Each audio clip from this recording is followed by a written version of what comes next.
बच्चों मैंने बना दिया chapter 3 pair of linear equation in two variables का हलवा। अरे कहना क्या चाहते हो? मतलब इसे इतना आसान बना दिया है कि अब आप भी कहोगे चैप्टर 3 हलवा है क्या। बच्चों स्वागत है आपका अपनी क्लास मैथ्स वाले सर पर। मैं आपका बड़ा भाई आपका सुमित सर आपके लिए लेकर आया हूं सबसे आसान भाषा में चैप्टर 3, जिसमें आपको जनरली 3 मेथड्स पढ़ना है, ग्राफ, सब्स्टिट्यूशन एंड एलिमिनेशन। और इन तीनों ही मेथड्स में आपको आपकी पिछली क्लास का जो बेसिक ही बड़ा काम में आने वाला है। अब बात करें कि ग्राफ मेथड, तो इसमें जो आपका क्लास 9 है, क्लास 9th में आपने कोऑर्डिनेट ज्योमेट्री पढ़ा होगा, तो उसका बेसिक आपको काम आएगा। सब्स्टिट्यूशन और एलिमिनेशन में जनरली आपको आपका जो है 8th क्लास का कॉन्सेप्ट, जिसमें प्लस माइनस थोड़ा सा आपको काम आने वाला है। ठीक है, इसके अलावा आपको कोई भी डिफिकल्टीज नहीं आएगी, और वैसे भी मैं आपको बड़ी आसान लैंग्वेज में समझाऊंगा, तो डिफिकल्टीज वैसे भी नहीं आनी।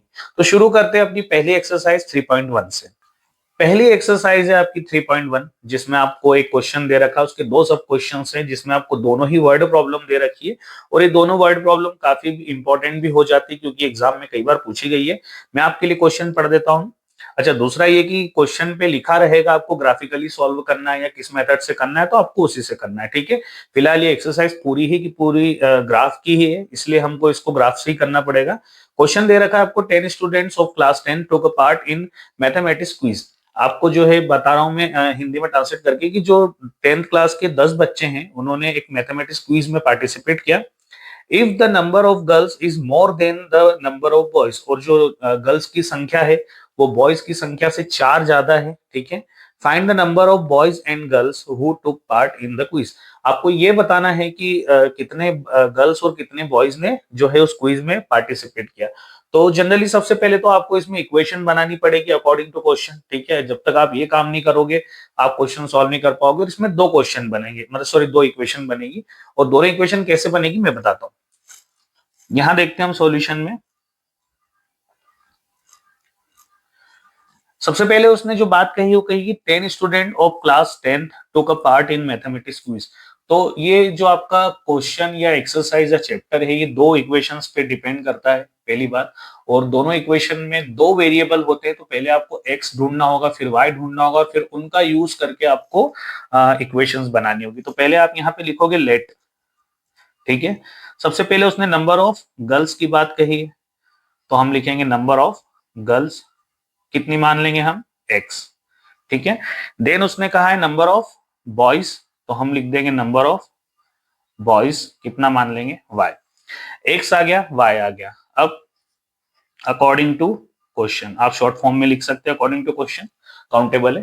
ठीक है, यहां पे दे रखा है 10 student of class 10 took a part, तो मतलब टोटल 10 स्टूडेंट थे। तो ये गर्ल्स और बॉयज को अगर मैं मिला के लिख दूं, मतलब मैं लिख दूंगा इसको कुछ इस तरीके से कि x plus y is equal to 10। ठीक है, ये हो गया आपका इक्वेशन नंबर 1। नेक्स्ट बात क्या कही है उसने, उसने कही है कि if the number of girls is 4 more than the number of boys. उसने कहा है कि जो नंबर ऑफ गर्ल्स है वो 4 ज्यादा है नंबर ऑफ बॉयज से। तो सेकंड जो कंडीशन बन रही है वो बन रही है कि नंबर ऑफ गर्ल्स मतलब एक्स ज्यादा है किससे, नंबर ऑफ बॉयज से। तो नंबर ऑफ बॉयज से 4 ज्यादा है, तो हम इसको इक्वल के इस तरफ लिखेंगे। ठीक है, ऐसे क्वेश्चन बनते हैं जनरली, आपको मॉडिफाई करके दे सकते हैं कि वो बोल देंगे 4 कम है तो आप यहाँ माइनस लगा दोगे, है ना, या आपको बोल देंगे डबल है तो आप 2 का मल्टीप्लाई वाई में मतलब 2i लिख दोगे, या कुछ भी ऐसा आपको दे सकते हैं जिससे कि आपको इक्वेशन बनाने में आसानी हो जाए। ठीक है, तो आपको फोकस करना है कि पहले तो क्वेश्चन को समझे कि दे क्या रखा है, उसके हिसाब से फिर इक्वेशन तैयार करें। अब मैं आपको कहूंगा कि ये हो गई आपकी इक्वेशन नंबर 2। अब बहुत सी जगह ये भी बताया जाता है कि इस y को उठा के इधर रख दो, तो ये x minus y is equal to 4 second equation हो जाएगी। पर अगर आप ऐसा भी रखते हो तो इससे कोई फर्क नहीं पड़ेगा। ठीक है, अब आपको जो है इन दोनों इक्वेशंस को एक एक करके बारी बारी से पहले जो है इनका वैल्यूज को निकालना है। कोई भी इन दोनों में से किसी भी एक वैल्यू को हम मान लेंगे, जिससे हमें हमारी दूसरी वैल्यू मिल जाए। ठीक है, तो आपको करना क्या है मैं बताता हूँ। सबसे पहले देखिए इसमें आपको करना क्या है, आपको हर इक्वेशन के लिए सॉल्यूशन टेबल बनानी पड़ेगी। इस इक्वेशन के लिए अलग बनेगी, इस इक्वेशन के लिए अलग बनेगी, और हर सॉल्यूशन टेबल में आपको कोई भी दो पॉइंट्स को मानना पड़ेगा। ठीक है, जहां पे आपको एक्स या वाई किसी एक की वैल्यू रखना पड़ेगी ताकि हमें दूसरी मिल जाए। अगर मैं बात करूं इस इक्वेशन की, तो मैं वाई को अगर इस तरफ भेज दूं, ठीक है, तो ये हो जाएगा 10 माइनस वाई। इससे ये फायदा होगा कि हम y की वैल्यू कुछ भी मान लेंगे, है ना, हम एक पॉइंट मान लेते हैं, जैसे टेबुलर फॉर्म में यहाँ पे बनाता हूं इस तरीके से। ठीक, आपको भी ऐसे बनाना है, कोशिश करें स्केल का यूज कर ले। ये x हो गया, ये y हो गया। अगर मैं y की वैल्यू यहाँ पे 5 मान लेता हूं तो मुझे क्या मिल जाएगा, देखिए 10 माइनस 5, मतलब x की वैल्यू क्या हो जाएगी 5। तो यहाँ पे x की वैल्यू 5 मिल गई। अब ऐसे ही आपको दूसरा पॉइंट भी मानना है। अगर मान लीजिए सेम इक्वेशन में आप दूसरा पॉइंट मानते हैं, आप कुछ भी रख सकते हैं, 4 रख सकते हैं, 6 रख सकते हैं, मैंने 4 रख दिया। ठीक है, तो मैंने यहाँ पे 10 माइनस 4 रखा y की वैल्यू, तो मुझे क्या मिल जाएगा, x इज इक्वल टू 6। ठीक है, तो x की वैल्यू हो गई 6। इसी तरीके से जब हमें ये टेबल मिल गई है तो सेकंड काम जो हमें करना है, सेकंड काम इस इक्वेशन के लिए करना है। अब इस इक्वेशन के लिए लिखते हैं हम x is equal to y plus 4। यहां भी एक टेबल बना देंगे ताकि हमारे काम आ जाए। ठीक है, इस तरीके से x y। अब y की वैल्यू कुछ भी रख दीजिए ताकि x की निकल जाए। ठीक है, तो हम क्या रखेंगे, x is equal to y की आप कुछ भी रख सकते हो, 2 रख सकते हो। ठीक है, छोटी वैल्यू रखते हैं, 2 रखी हमने, तो अगर यहाँ पे 2 रखता हूं तो 2 प्लस 4 कितना हो जाएगा, ये 6 हो जाएगा। तो ये बन जाएगा 6। अगेन इस इक्वेशन को फिर से, क्योंकि हमें 2 पॉइंट तो मानना पड़ेंगे। ठीक है, पहले ये मान लिए, दूसरे फिर हमें निकालना होंगे, तो आप इस इक्वेशन को फिर से लिखें 4, यहाँ पे कुछ भी रख दीजिए, एक्स वाई की वैल्यू आपने 3 रख दी और ये 4। ठीक है, तो ये हो जाएगा x इज इक्वल टू 7। ये भी आपकी वैल्यू निकल गई। ठीक है, ये मेन आंसर नहीं है, ये केवल आपकी इमेजिनरी वैल्यू जो आपने मानी है, आंसर आपको बाद में मिलेगा। तो आपने y की वैल्यू जब यहाँ पे 4 रखी, सॉरी 3 रखी, तो आपको x की वैल्यू 7 मिल गई। आपकी 2 टेबल तैयार होगी। इन 2 टेबल का यूज करके हम अच्छे से पहले ग्राफ को कवर करेंगे, ग्राफ बनाएंगे। अच्छा, मेनली चीज आपको ये ध्यान रखना है कि आप जब भी 9 क्लास में आपने पढ़ा था, आपका इस तरीके का जो कार्टेशियन प्लान था, उसमें आपने देखा था यहाँ फर्स्ट क्वाड्रेंट था, यहाँ सेकंड था, यहाँ आपका थर्ड था, यहाँ आपका फोर्थ था। ठीक है, ये वाले क्वाड्रेंट में दोनों प्लस होते थे, है ना, क्योंकि ये आपका एक्स था और ये आपका वाई था। तो x भी प्लस था, y भी प्लस था, और शुरू वाली वैल्यू x की होती थी, बाद वाली y की होती थी। इधर आके देखेंगे तो यहाँ पहला x माइनस हो जाएगा और दूसरा y आपका प्लस हो जाएगा। यहाँ पे देखेंगे तो दोनों प्लस, सॉरी दोनों माइनस हो जाएंगे आपके। ठीक है, यहाँ पे दोनों माइनस, क्योंकि इसका इनवर्स होता है, ये इसका इनवर्स। ठीक है, और ये वाला इसमें आपका पहला प्लस हो जाएगा, दूसरा माइनस हो जाएगा। तो आपको ये देखना है कि इन दोनों टेबल्स में आपको पॉजिटिव वैल्यू ही दी गई है। अगर पॉजिटिव दी है तो आपका जो प्लान बनेगा या जो भी पॉइंट आएंगे वो सारे फर्स्ट क्वाड्रेंट में ही आएंगे। ठीक है, अगर दोनों में से कोई भी एक माइनस होती है ना, तो वो या तो यहाँ आएगा या यहाँ आएगा। तो आपको अपना स्पेस कवर, दूसरा सबसे मेन चीज की टाइम आपको मैनेज करना है, ज्यादा आपका टाइम वेस्ट ना हो, है ना। तो आप इस तरीके से कर सकते हैं। देखिए, यहाँ पे मैंने आपके लिए ऑलरेडी ग्राफ तैयार करके रख रखा है, जहां पे इधर आपका एक्स एक्सिस है और ये वाई एक्सिस है। यहाँ पे 0 आपका ओरिजिन हो जाता है, 1 2 3 4 5 6 पॉजिटिव चल रहे हैं, इधर भी सारे पॉजिटिव चल रहे हैं, दोनों ही पॉजिटिव लें। अगर नेगेटिव होता तो हमें फिर इसको बीच सेंटर से बना के इधर उधर करना पड़ता। फिलहाल बात करें, यहाँ पे हमको अपनी पहली इक्वेशन के लिए सॉल्व करना है। तो फर्स्ट इक्वेशन जो थी हमारी x plus y is equal to 10। ठीक है, उसके लिए जो हमें पॉइंट्स मिले हैं वो ये मिले हैं 5 और y का मिला है 5। मतलब x भी आपका 5 है और y भी आपका 5 है। आपको ऐसे ही देखना है। ठीक है, इस तरीके से ही देखना है आपको, पहले x का 5, दूसरा y का 5, फिर x का 6 और दूसरा y का 4। तो आपके लिए पहले x 5 है तो x वाली लाइन ये है ना, तो आप 5 यहाँ दिख रहा है आपको, ये 4 हो गया और ये 5। 5x के लिए यहाँ हो गया, और y के लिए भी 5 है तो y के लिए 5 यहाँ पे हो गया। ठीक है, अब आप जो है इन दोनों को मैच करोगे तो ये दोनों कहाँ मैच हो रहे हैं, यहाँ पे इस तरीके से। ठीक है, और जहां भी मैच हो रहा है वहां पे पॉइंट को थोड़ा सा डार्क कर दोगे। अगेन अगला पॉइंट उसने क्या कहा है, अगला पॉइंट कहा है 6 और 4। अब यहाँ पे जो है किसका 6 मान लेंगे, x का 6 मान लेंगे। ठीक है, और y का 4, तो x का 6 और y का 4 यहाँ पे आके मिल रहे हैं। जब आपको आपके 2 पॉइंट मिल जाए तो आप क्या करेंगे, उनको मैच कर देंगे। ठीक है, इस तरीके से आप उनको मैच कर दोगे।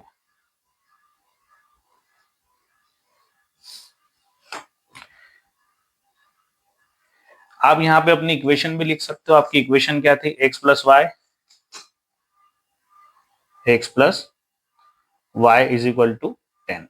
दूसरा, आपने जो पॉइंट मिलाए थे आप उनको भी लिख सकते हो, जैसे यहाँ पे मिलाने पे मुझे मिला था 5 और 5, मैंने x5 लिया था और y5 लिया था। उसके बाद यहाँ पे x को मैंने 6 लिया था और y को मैंने यहाँ पे 4 लिया था। ठीक है, अब आपको नेक्स्ट इक्वेशन के लिए काम करना है। तो पहली इक्वेशन आपकी होगी, दूसरी इक्वेशन आपकी ये है और इसके टेबुलर जो फॉर्म दे रखी है वो यहाँ पे है। तो आपने यहाँ पे x की वैल्यू 6 थी और y की 2 थी। अब यहाँ पे x की 6 लेना और y की 2 लेना है, तो दोनों यहाँ पे आके मैच हो जाएंगे। ठीक है, अगेन बात करें तो x की 7 है, y की 3 है। ठीक है, तो यहाँ पे x की 7 यहाँ दे रखी है और y की 3 यहाँ दे रखी, दोनों यहाँ पे आके मैच हो रहे हैं, है ना। अब आपको क्या करना है, इन दोनों इक्वेशंस को मैच कर देना है इस तरीके से। ठीक है, आप यहाँ पे अपनी सेकंड इक्वेशन लिख ले। सेकंड इक्वेशन क्या है, x is equal to y plus 4। तो x is equal to y plus 4 आपकी सेकंड इक्वेशन होगी। दूसरा, आपको पॉइंट भी जो आपने मैच किए थे, आपका ये वाला जो पॉइंट है, आप इस पॉइंट को क्या बोलोगे, 6 और 2। ठीक है, तो आप यहाँ ब्रैकेट में लिख दोगे 6, 2। अगला जो पॉइंट था वो था 7, 3। ठीक है, तो ये हो जाएगा 7, 3। इस तरीके से आप आपके चारों पॉइंट को लिख दोगे। अब आपका जो आंसर है वो यहीं पे आएगा। जब भी ये दोनों लाइनें जो है दोनों इक्वेशन की जहां पे एक दूसरे को इंटरसेक्ट करती है, वही आपका आंसर हो जाता है। ये तो अपनी किस्मत थी कि हमने वही पॉइंट को इमेजिन किया जो हमारा आंसर बन गया। मतलब ये कि 7 जो x की वैल्यू है वो क्या हो जाएगी, 7 हो जाएगी और y की वैल्यू 3 हो जाएगी। सपोज करो कि हमारी कभी पॉइंट जो यहाँ क्रॉस होती है, यहाँ पे इंटरसेक्ट होती, तो वहां से जो भी x की वैल्यू बनती है, y की वैल्यू बनती है, हम उसको आंसर मान लेते, लेकिन हमारा यही बन गया। तो ये हमारे लिए सौभाग्य की बात है कि यहीं पे हमारा आंसर आ गया। ठीक है, तो अपना जो फाइनल आंसर हो जाएगा उसको आप इस तरीके से स्क्वायर ब्रैकेट में लिख सकते हैं 7, 3। ठीक है, इस तरीके से हमारा फाइनल आंसर हो जाएगा। आगे आपको यहाँ पे रिटर्न फॉर्म में भी थोड़ा सा लिखना पड़ेगा, क्योंकि आपको जो है वर्ड प्रॉब्लम पूछी तो आपको आंसर भी उसमें देना पड़ेगा। आपका आंसर, क्योंकि उसने नंबर ऑफ गर्ल्स और नंबर ऑफ बॉयज अलग अलग पूछा है, तो आप लिखोगे number of boys are, x is equal to, आपका आंसर आया था 7, एंड नंबर ऑफ, सॉरी यहाँ पे गर्ल्स आना चाहिए, नंबर ऑफ गर्ल्स। ठीक है, और यहाँ आएगा आपका number of boys, number of boys y is equal to 3। इस तरीके से ये हो जाएगा आपका आंसर। चलिए अब देखते हैं आपका क्वेश्चन नंबर 2, पढ़ देता हूं मैं आपके लिए। क्वेश्चन नंबर 2 में लिखा है 5 pencils and 7 pens together cost ₹50। 5 pencil और 7 पेन की जो कीमत है वो कुल कितनी है, 50 रुपए। वेरिया 7 pencil and 5 pens together cost 46, जहां 7 पेंसिल और 5 पेन की कीमत कितनी बन जाती है, 46 rupees. Find the cost of 1 pencil and that 1 pen. आपको जो है एक पेंसिल और एक पेन की कीमत निकालना है। देखिए ये क्वेश्चन जो है अलग अलग तरीके से मॉडिफाई होकर आपसे पूछ सकते हैं। आपसे यहाँ पे पेन पेंसिल की जगह कुछ और भी डाल सकते हैं, ऑरेंज, मैंगो, ठीक है, और उनकी कीमत आपसे पूछ सकते हैं, या जो उनको रखना है वो लोग रख सकते हैं। बस ये है कि आपको क्वेश्चन का मोड समझ में आना चाहिए, कॉन्सेप्ट समझ में आना चाहिए और इक्वेशन बनाते आपको आना चाहिए। जब भी ऐसा क्वेश्चन आए सबसे पहले आप क्या लिख दो, इक्वेशन।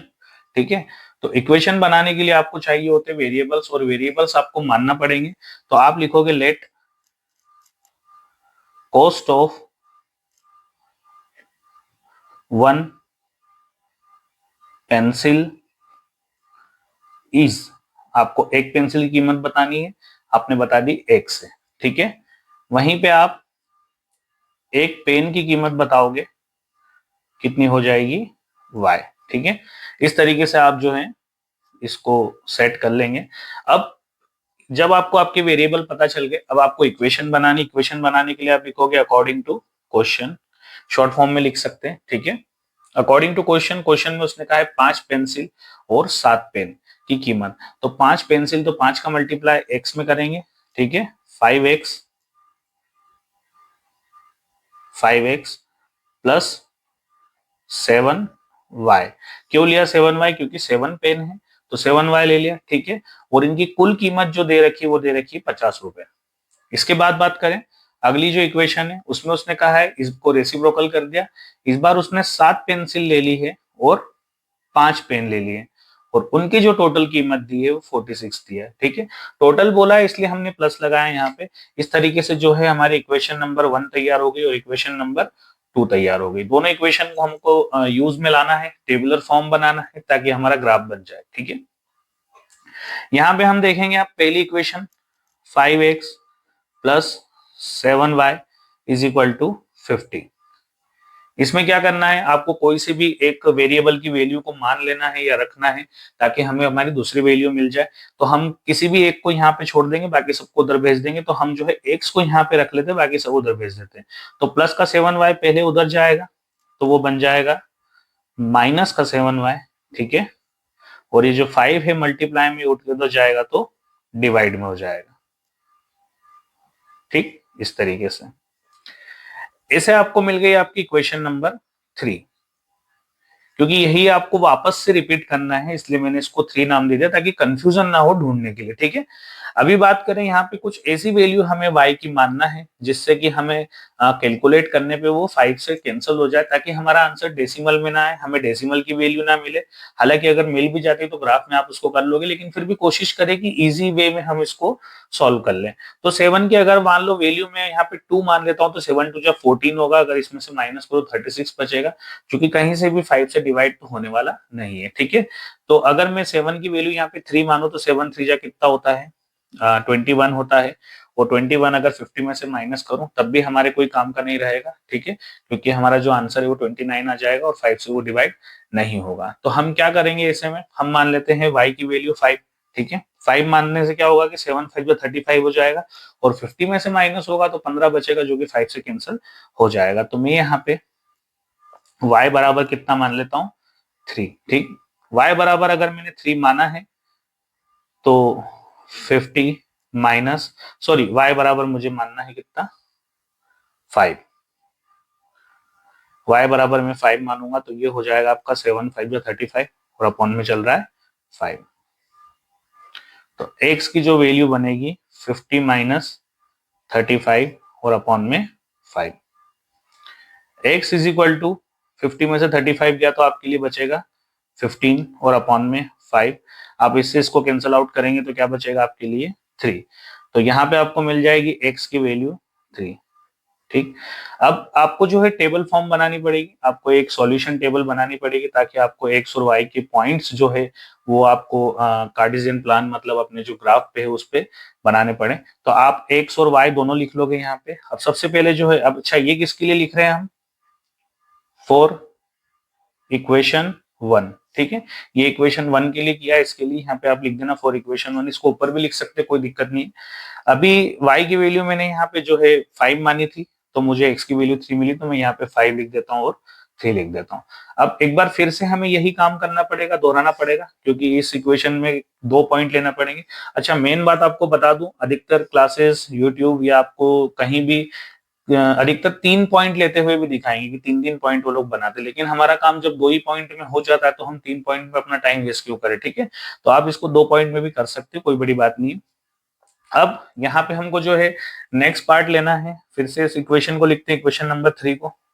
अच्छा, इक्वेशन नंबर 1 और इक्वेशन नंबर 2 का काम दोबारा नहीं पड़ता, फिर वो 3 और 4 ही चलते रहते हैं ना, इसलिए ध्यान रखना अपने को वापस से इक्वेशन नंबर 3 लेना है। तो आप लिखोगे x 50 माइनस 7y और 7y और अपॉन में हो जाएगा आपका 5। ठीक है, x इज इक्वल टू, अब यहाँ पर भी y की कुछ ऐसी वैल्यू सोचे जो 50 से माइनस होने के बाद 5 से कैंसिल हो जाए, जल्दी आसान आ जाए, आसानी से आंसर आ जाए। तो आप y की वैल्यू अगर 0 रख लेते हैं सपोज करो तो ये पूरा 0 हो जाएगा, तो 50 बचेगा और ये 5 से इजीली कैंसिल हो जाएगा। ठीक है, तो अगर मैं y की वैल्यू यहाँ पे 0 रखता हूँ तो मैंने पहले ही 0 लिख दिया, तो यहाँ क्या बन जाएगा 50 है ना, और माइनस 7 और 0 का मल्टीप्लाई करेंगे तो 0 हो ही जाएगा, तो वो माइनस हो कोई फर्क ही नहीं पड़ता। तो 50 अपन कितना बचेगा 5, और इससे जब आप इसको कैंसिल करोगे तो आपका जो x का वैल्यू आएगा वो आएगा 10 आएगा। ठीक है, तो आपके लिए यहाँ पे x हो गया 10, तो आप रख दो यहाँ पे 10। अब ये इक्वेशन 1 के लिए हो गया।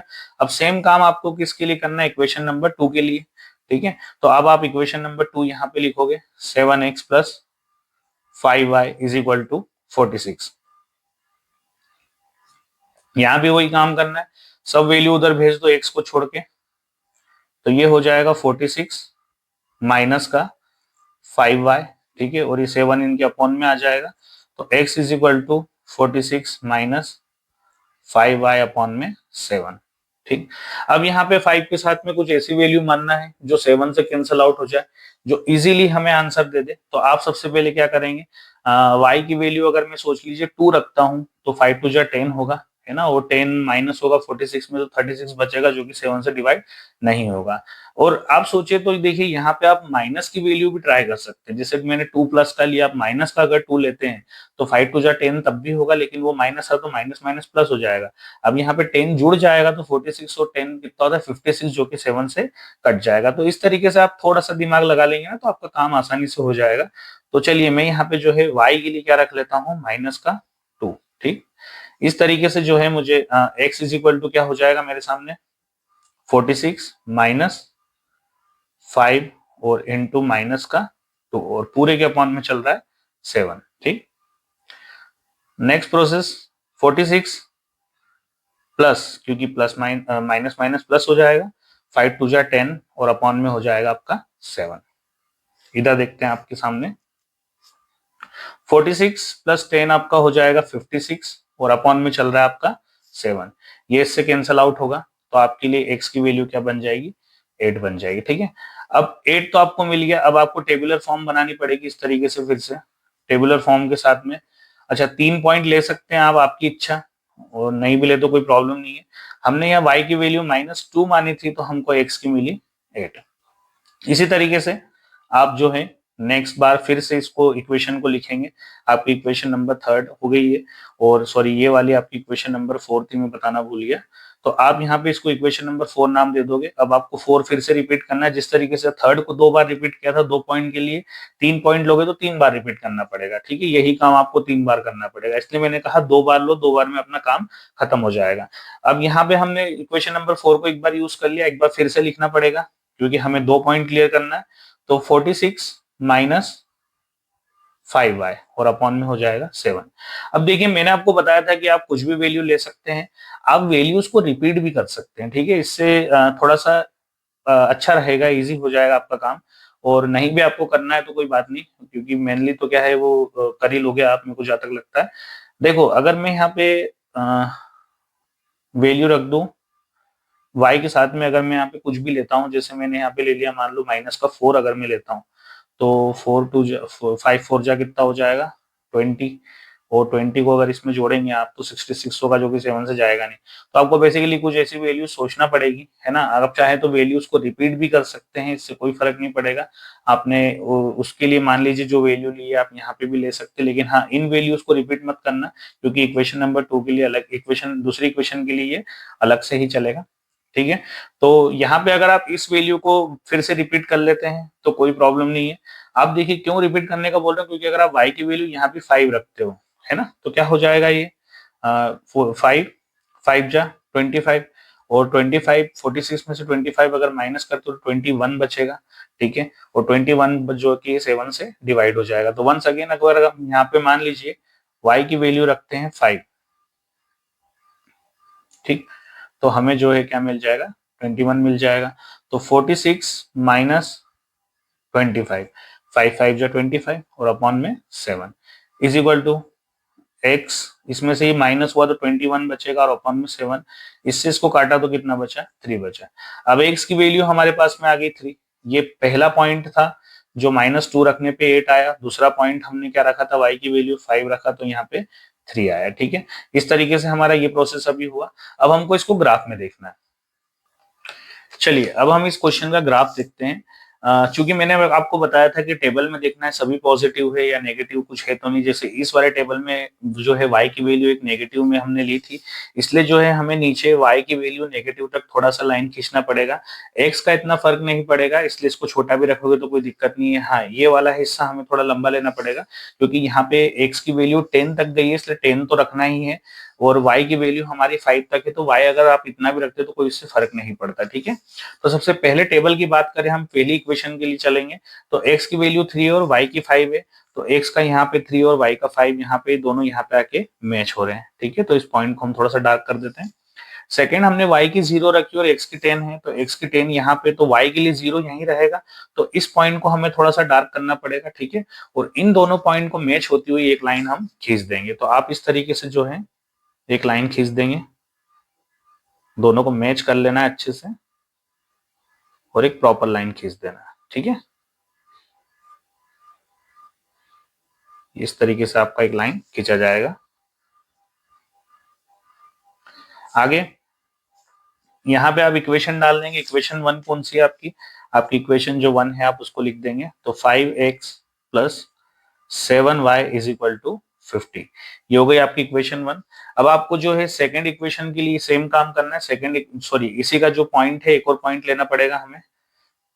सेकंड इक्वेशन कौन सी अपनी? ये वाली। इसके लिए तो इसमें बन रहा है -2 और 8, तो 8x हो जाएगा और आपका y हो जाएगा -2।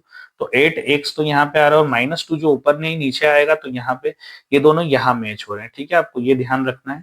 उसके बाद हमने लिया था 5 और 3, मतलब x की वैल्यू 3 और y की 5 हो जाएगी। तो x की वैल्यू 3 और y की 5, मतलब वो सेम यहाँ पे आ जाएगा। तो अब इन दोनों पॉइंट को मैच होते हुए हमको एक लाइन खींचना है, ठीक है।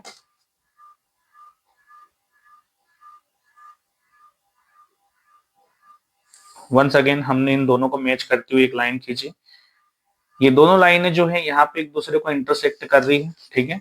और ये जो पॉइंट है, अच्छा पॉइंट पहले हम डालना भूल गए, तो यहाँ पे आप लिख सकते हो 3 और 5।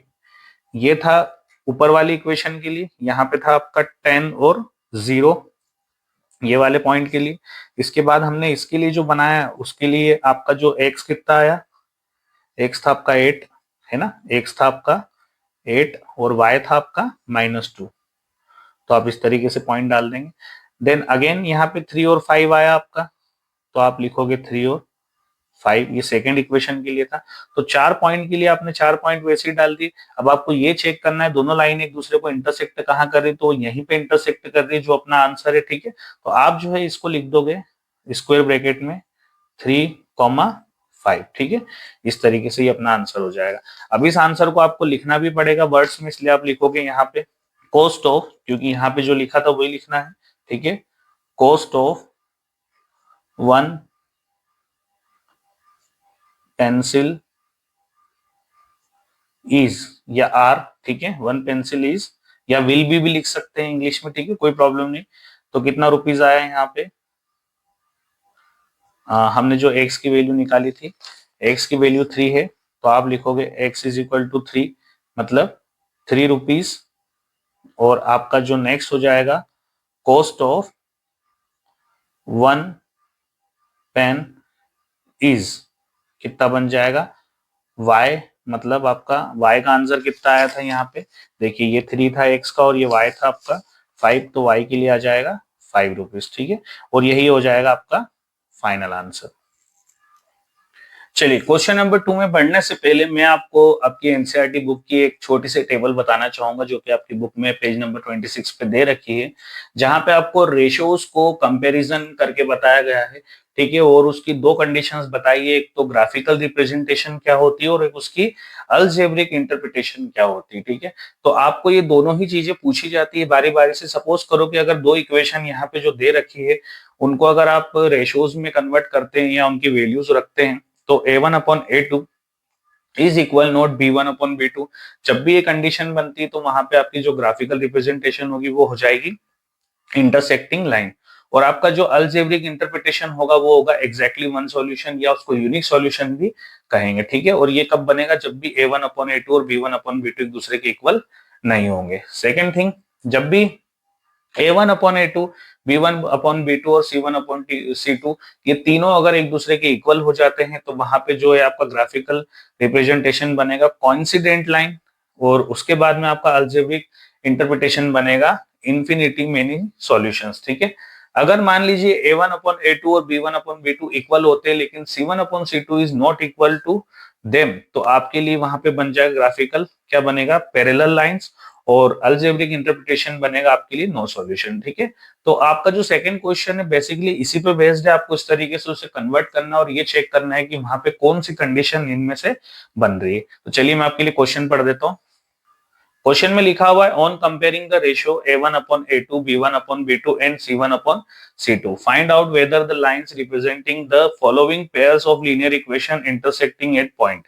आपको सबसे पहले तो देखो रेशियोज को कंपेयर करना है और आपको ये बताना है कि जो लाइंस है वो क्या रिप्रेजेंट कर रही है, नीचे के जो पेयर दे रखे हैं उनको आपको चेक करके बताना है कि वो इंटरसेक्ट कर रहे हैं एक दूसरे को या वो पैरेलल है या वो कोइंसिडेंट है। ठीक है, तो आपको तीनों कंडीशन अलग अलग बतानी है। मैं आपको सबसे पहले तो इनको सॉल्व करना सिखा देता हूँ किस तरीके से इनको चेक किया जाता है। तो चलिए क्वेश्चन देखते हैं। सबसे पहले क्वेश्चन नंबर जो 1 दे रखा है, आपको दे रखा है 5x माइनस 4y और प्लस का 8 इज इक्वल टू 0। ये आपका इक्वेशन नंबर 1 हो गया। इक्वेशन नंबर 2 क्या दे रखा है, आपको दे रखा है 7x प्लस 6y और माइनस का 9 और ये भी हो गया इक्वल्स टू 0। अब देखो जो जनरली जो फॉर्म होती है आपकी, जनरल फॉर्म जो होती है लीनियर इक्वेशन की, वो होती है आपकी ax1 या a1x b1y और c1। ठीक है, हम उसको इसमें कन्वर्ट कर लेते हैं। तो ये होना चाहिए a1x प्लस b1y और plus c1 is equal to 0। अब नीचे वाले के लिए जो बनता है वो बनता है a2x प्लस b2y और plus c2 is equal to 0। ठीक है, इस तरीके से इसका जनरल फॉर्म क्रिएट हो गया। अब आपको इसको कंपेयर करना है। अब देखिए यहाँ पे जो a1 के लिए आपके लिए ऊपर ये वाली पूरी इक्वेशन ऊपर वाली के लिए होगी, ये वाली नीचे वाली के लिए होगी। तो a1 की जगह यहाँ पे कौन दे रखा है, 5 दे रखा है। तो आप लिखोगे a1 upon a2। a1 upon a2, a1 की जगह कौन आ जाएगा, 5 आ जाएगा और a2 की जगह कौन आ जाएगा, 7 आ जाएगा। ठीक है, सेम कंडीशन किसके लिए बनेगी, b1 और b2 के लिए। तो b1 के लिए यहाँ पे कौन आ जाएगा, b1 अपॉन b2। ठीक, b1 के लिए यहाँ पे बनेगा माइनस का 4 है ना, प्लस का तो है नहीं, माइनस का है। और b2 के लिए यहाँ पे बनेगा 6। सेम कंडीशन आप किसके लिए अप्लाई करोगे, c1 अपॉन c2 के लिए। तो c1 के लिए यहाँ पे हो जाएगा 8 और c2 के लिए हो जाएगा यहाँ पे माइनस का 9। अब देखिए अगर यहाँ पे मैं इनको कैंसल आउट भी कर दूं तो 5 से तो 7 होगा नहीं। हाँ, ये क्लियर होके हो जाएगा। कितना बन जाएगा, ये बन जाएगा माइनस का 2/3। ठीक है, और ये तो 5/7 है, इसे इसको क्लियर आप कर नहीं सकते हो। तो अगर आप इसको कंपेयर भी कर लोगे तो ये तीनों ही एक दूसरे के इक्वल नहीं है। तो हमारे लिए तो सबसे पहली बात कि ये दोनों जो है a1 upon a2 b1 upon b2 एक दूसरे के कंपेरिजन में होना चाहिए। जब यही कंपेयर नहीं हो रहे हैं या यही एक दूसरे के इक्वल नहीं है तो आगे वाले का तो सवाल ही नहीं उठता। तो हम यहाँ पे लिख सकते हैं कि a1 upon a2 is not equal to b1 upon b2। ठीक है, और ये चीजें जब भी आपकी इक्वल नहीं होती है तो वहां पे क्या कंडीशन बनती है आपकी, देखिए ये जब इक्वल नहीं होगा तो आपका जो है इंटरसेक्टिंग लाइन हो जाएगा। और उसने क्वेश्चन में पूछा है कि इंटरसेक्टिंग लाइन है कि कोइंसिडेंट है, आपको बताना है। तो आप यहाँ पे लिख दोगे दीज लाइन्स इंटरसेक्ट। ठीक है, ये लाइन एक दूसरे को इंटरसेक्ट कर रही है। ऐसे ही आपको सेकंड क्वेश्चन को भी कंपेयर करके देखना है, थर्ड को भी कंपेयर करके देखना है बारी बारी से। चलिए सेकंड वाला देखते हैं इसका।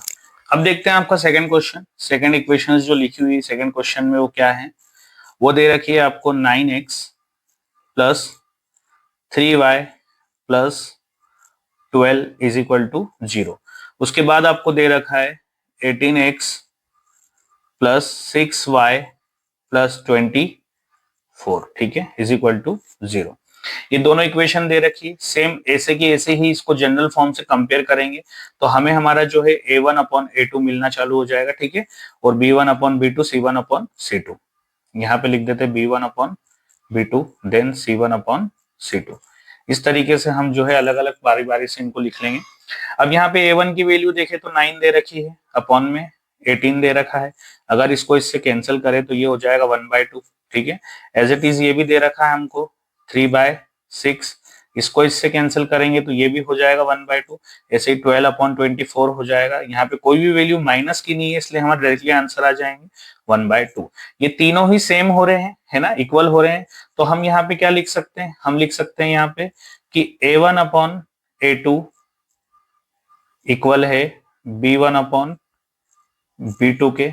ठीक है, और वो भी इक्वल है C1 अपॉन C2 के। और आपकी जो ये वाली कंडीशन है वो क्या बनती है, आपकी जो ये वाली कंडीशन है वो बनती है कॉइंसिडेंट लाइन। ठीक है, जब भी ये तीनों एक दूसरे से मैच कर जाते हैं या इक्वल हो जाते हैं तो हम उसको बोलेंगे कॉइंसिडेंट लाइन। तो हम लिख देंगे यहाँ पे दीज लाइन्स आर, ठीक है, जिस तरीके से यहाँ पे लिखा था दिस लाइन इंटरसेक्ट, हम लिख देंगे दिस लाइन्स आर कॉइंसिडेंट लाइन, कॉइंसिडेंट, ठीक है, लाइन्स।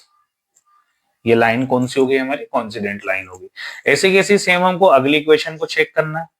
हमारा जो थर्ड क्वेश्चन दे रखा है वो दे रखा है आपके लिए 6x माइनस का 3y और प्लस का 10 इज इक्वल टू 0। ठीक, ऐसे ही आपका जो सेकंड इक्वेशन इसमें दे रखा है वो दे रखा है 2x माइनस का y प्लस का 9 इज इक्वल टू 0। अगर आप यहाँ भी इसको देखें तो ये 2 से ये कट जाएगा 3 बार, तो ये 3/1 तो हो ही रहा है, ये भी 3/1 हो रहा है, लेकिन ये नहीं हो रहा है। ठीक है, ये दोनों इक्वल है लेकिन ये नहीं है। तो ऐसे में क्या कंडीशन बनेगी वो आपको पता करना है। देखो क्या करेंगे, सबसे पहले हम A1 upon A2, B1 upon B2 और C1 अपॉन C2, इन तीनों ही रेशोज को हम जो है निकाल लेंगे, कंपेयर करेंगे। तो यहाँ पे A1 की वैल्यू दे रखी 6 और A2 की वैल्यू दे रखी 2, इन दोनों को लिख दिया। ऐसे ही बीच वाली वैल्यू B की होती है तो ये हो जाएगा माइनस का 3 और नीचे दे रखा है कुछ नहीं है तो माइनस का 1। माइनस जरूर लगाना क्योंकि प्लस की वैल्यू होती है। ठीक है, अगर देखो इससे इसको कैंसिल कर दे तो ये क्या बन जाएगा 3/1, और इससे इसको कैंसिल कर दे तो ये भी 2 3 जा 6 होता है, तो 3 अपॉन नीचे क्या बचेगा 1। तो ये दोनों तो मैच कर गए। अब बात करते हैं 10 और 9 की, तो ये दोनों तो वैसे एक दूसरे से कैंसिल आउट नहीं होंगे, मतलब ये दोनों हमारे इक्वल हो रहे हैं और ये नहीं हो रहा है। तो यहाँ पे जो कंडीशन बनती है वो क्या बनेगी, A1 अपॉन A2 इक्वल है किसके, B1 अपॉन B2 के, लेकिन इक्वल नहीं है किसके, C1 अपॉन C2 के।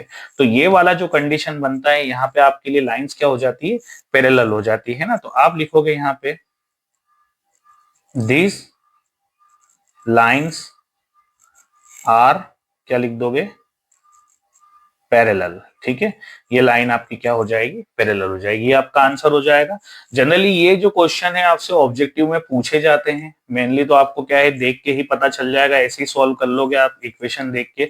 पर फिर भी कभी आ जाता है तो इस तरीके से पूरा आप जनरल फॉर्म वगैरह लिख के बना के करना। यहाँ तो मैंने क्योंकि तीनों एक जैसे थे इसलिए शॉर्ट में कर दिया, पर आप जनरल फॉर्म जरूर लिखना, फिर A1 upon A2, B1 upon B2, C1 upon C2 को कंपेयर करके फिर इसका जो ये मेन पोर्शन है इसको जरूर डालना। ठीक है, आपको ये डालना पड़ेगा।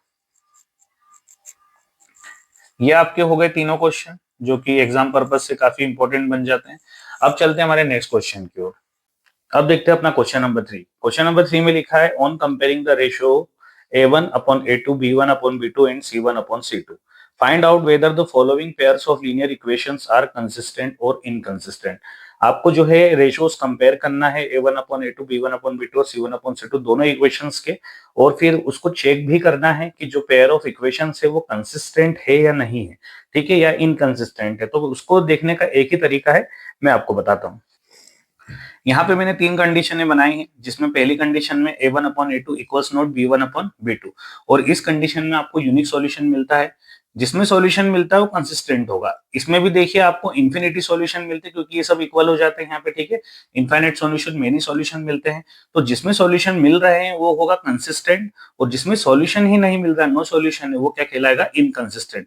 तो इनकंसिस्टेंट के लिए कंडीशन केवल एक ही है और कंसिस्टेंट के लिए कंडीशन ये दोनों है। ठीक है, अब चलिए देखते हैं अपने क्वेश्चंस। बच्चों क्वेश्चन नंबर 3 के सभी पांचों क्वेश्चन को मैंने यहाँ पे एक साथ लिख लिया ताकि आपको कंपैरिजन में कोई दिक्कत ना आए। यहीं पे हम इन्हें कंपेयर भी कर लेंगे कौन सा हमारा कंसिस्टेंट है और कौन सा हमारा इनकंसिस्टेंट है। तो सबसे पहले देखते हैं इक्वेशन जो हमें दे रखी है, ये वाला पेयर देखते हैं। ठीक है, इसमें हमें रेशो कंफर्म करना पड़ेंगे, सारे रेशो हमें एक साथ रख के देखना पड़ेंगे, उनका कंपैरिजन करेंगे और उसके बाद ये पता चलेगा हमें कि वो कंसिस्टेंट है या इनकंसिस्टेंट है। तो सबसे पहले इसके लिए हम रेशो बनाते हैं। तो हमारा जो कंडीशन बनेगा वो क्या बनेगा, A1 अपॉन A2, और यहां बनेगा B1 अपॉन B2, और उसके बाद C1 अपॉन C2। ऐसे ही हम सारी कंडीशंस बनाएंगे।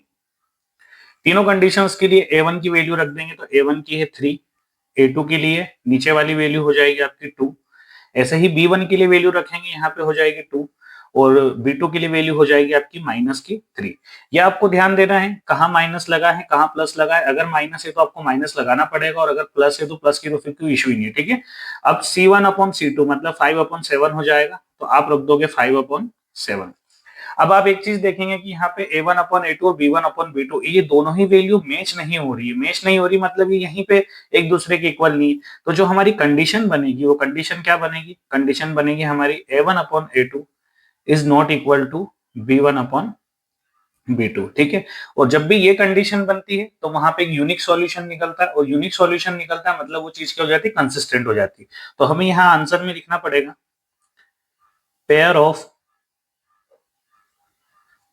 Of linear equations are consistent, ठीक है। इस तरीके से हम यहाँ पे अपना आंसर लिख देंगे। पहली कंडीशन हो गई हमारी, पहली इक्वेशन पेयर ऑफ इक्वेशन के लिए। अब दूसरा पेयर हम लेते हैं। दूसरे पेयर में भी सेम चीज करेंगे, A1/A2 आपको रखना पड़ेगा, फिर आप रखोगे B1/B2, देन आपको रखना पड़ेगा C1/C2। इन कंडीशंस को अप्लाई करेंगे, इनकी जो वैल्यूज है वो रखेंगे। A1 की वैल्यू यहाँ पे हो जाएगी 2, तो ये हो जाएगा 2/4, ठीक है। और ऐसे ही B1 की वैल्यू हो जाएगी -3 और B2 की वैल्यू हो जाएगी -6, ठीक। C1 की वैल्यू हो जाएगी आपके पास में 8 और C2 की वैल्यू हो जाएगी आपके पास में 9। अब क्या करेंगे, ये 2 और 4 एक दूसरे से कैंसिल आउट हो जाएगा, ठीक है। तो यहाँ पे बचेगा 1/2, यहाँ से ये माइनस कैंसिल हो जाएगा और 3 से 6 कट जाएगा, ठीक है। तो यहाँ भी क्या बचेगा 1/2। इस तरीके से ये दोनों हमारे मैच कर गए। लेकिन ये वाला आंसर ये कटेगा भी नहीं और ये एज इट इज रहेगा। इसका मतलब हम ये बोल सकते हैं कि A1/A2 B1/B2 ये दोनों इक्वल है, लेकिन ये वाला इक्वल नहीं है। तो कंडीशन हमें बनानी पड़ेगी। कंडीशन क्या होगी, A1/A2 is equal B1/B2 but not equal to C1/C2। अब यहाँ पे कोई सॉल्यूशन ही नहीं निकल रहा, और जहां सॉल्यूशन नहीं होगा वो कंडीशन क्या होगी, इनकंसिस्टेंट। तो हमें यहाँ पे लिखना पड़ेगा pair of linear equations are inconsistent, ठीक है, इनकंसिस्टेंट। ये आपको लिखना पड़ेगा इस तरीके से। नेक्स्ट चीज, क्वेश्चन नंबर 3 दे रखा है, इसी का जो पेयर दे रखा है, अब हम इसे भी सॉल्व करेंगे। तो यहां भी हमें लिखना पड़ेगा, क्या लिखेंगे, A1/A2 B1/B2 और C1/C2, ठीक है। A1 की वैल्यू क्या हो जाएगी 3/2 और अपॉन में कौन आ जाएगा, A2 आ जाएगा, तो यहां रखना पड़ेगा 9, ठीक। ऐसे ही B1 की वैल्यू क्या हो जाएगी, तो आप कहेंगे 5/3 और अपॉन में B2 है तो वो हो जाएगा -10। ऐसे ही C1 की वैल्यू रखेंगे तो वो हो जाएगी -7 और C2 की वैल्यू क्या हो जाएगी -14। इन तीनों रेशोज को हमने रख दिया। अब रेशोज क्लियर करना है। अब देखिए ये अपॉन के अपॉन में वैल्यू, मतलब ये 9 ऊपर चले जाएगा 2 के पास मल्टीप्लाई में, ठीक है। ये बेसिक तो आपको पता होगा। तो ये बन जाएगा आपका 3/2 इंटू 9 और ये 3 से ये 9 कैंसिल हो जाएगा 3 टाइम। तो यहाँ पे क्या बचेगा आपका 1/6, क्योंकि ऊपर 1 बचेगा और नीचे 2 3 जा 6 हो जाएगा। इसी तरीके से अगर ये 10 को ऊपर भेज दें हम, तो ये 5 के अपॉन में हो जाएगा 3 इंटू -10 और ये 5 से 10 2 टाइम कट जाएगा, मतलब यहाँ पे क्या बचेगा 1/6। अच्छा एक चीज और, यहाँ पे 10 का आएगा था, माइनस का था, तो आपका जो ये आंसर, ये नीचे जो वैल्यू आएगी ये भी क्या आएगी, माइनस की। हालांकि माइनस ऊपर चढ़ जाएगा, पर देखा जाए तो ये दोनों फिर भी अलग है, क्योंकि ये प्लस का है, ये माइनस, दिखने में सिमिलर है लेकिन साइन चेंज है। तो ये दोनों यहीं पे मैच नहीं हो रहे हैं। अब जब यहीं पे मैच नहीं हो रहे तो इन दोनों का मैच होने का तो कोई फर्क पड़ता भी नहीं है। फिर भी 7 से 14 को डिवाइड करोगे तो 1/2 आ जाएगा। अब जो कंडीशन बन रही है अपनी, क्या बन रही है, वो बन रही है A1/A2 is not equal to B1/B2। मतलब यहाँ पे जो है सॉल्यूशन केवल एक निकलेगा और यूनिक निकलेगा, ठीक है। तब भी अगर यूनिक भी निकलता है तो चीज कंसिस्टेंट होगी, क्योंकि अगर हमें सॉल्यूशन मिल रहा है तो वो कंसिस्टेंट है, भले वो एक मिले चाहे अनेक मिले। और अगर सॉल्यूशन मिल ही नहीं रहा है तो वो इनकंसिस्टेंट है। तो हम यहाँ पर भी लिखेंगे pair of linear equation are consistent, ठीक है। इस तरीके से हम इसको लिख देंगे। नेक्स्ट इक्वेशन, सेम काम करना है। क्या लिखेंगे, A1/A2 equal B1/B2 equal C1/C2।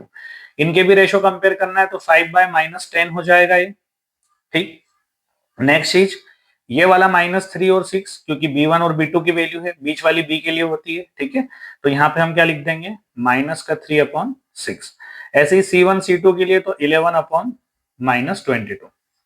अब देखिए इससे कैंसल आउट होगा तो 1/2 बचेगा। वैसे 2 नीचे माइनस का आना चाहिए, लेकिन हम ऊपर भेज देंगे इसको क्योंकि नीचे माइनस रहता नहीं। ऐसे ये एक दूसरे से कट जाएंगे, 3 से 6 कटेगा कितनी बार, 2 टाइम, तो 1/2। ऊपर ही माइनस इसलिए ऊपर ही छोड़ देंगे। अब ये 11 भी 22 को कैंसिल कर देगा तो ये भी बचेगा 1/2, लेकिन नीचे का माइनस कहाँ चला जाएगा, ऊपर। अब आप देखेंगे तीनों ही यहाँ पे जो है रेशो वो मैच कर रहे हैं, और जहां रेशो मैच करते हैं वहां कंडीशन क्या बन जाएगी, A1/A2 इक्वल है B1/B2 के, और वो भी इक्वल है C1/C2 के।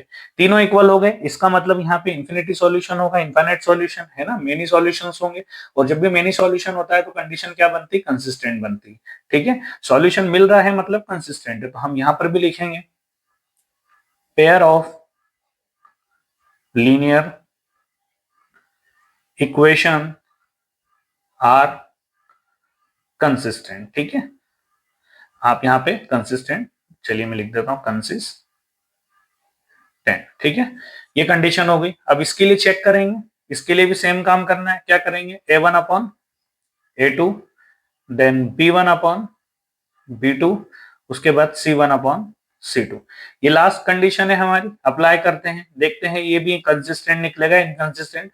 तो 4/3 A1 की वैल्यू है, और अपॉन में A2 की वैल्यू हो जाएगी 2। एज इट इज B1 की वैल्यू है यहाँ पे 2, और B2 की वैल्यू है यहाँ पर 3।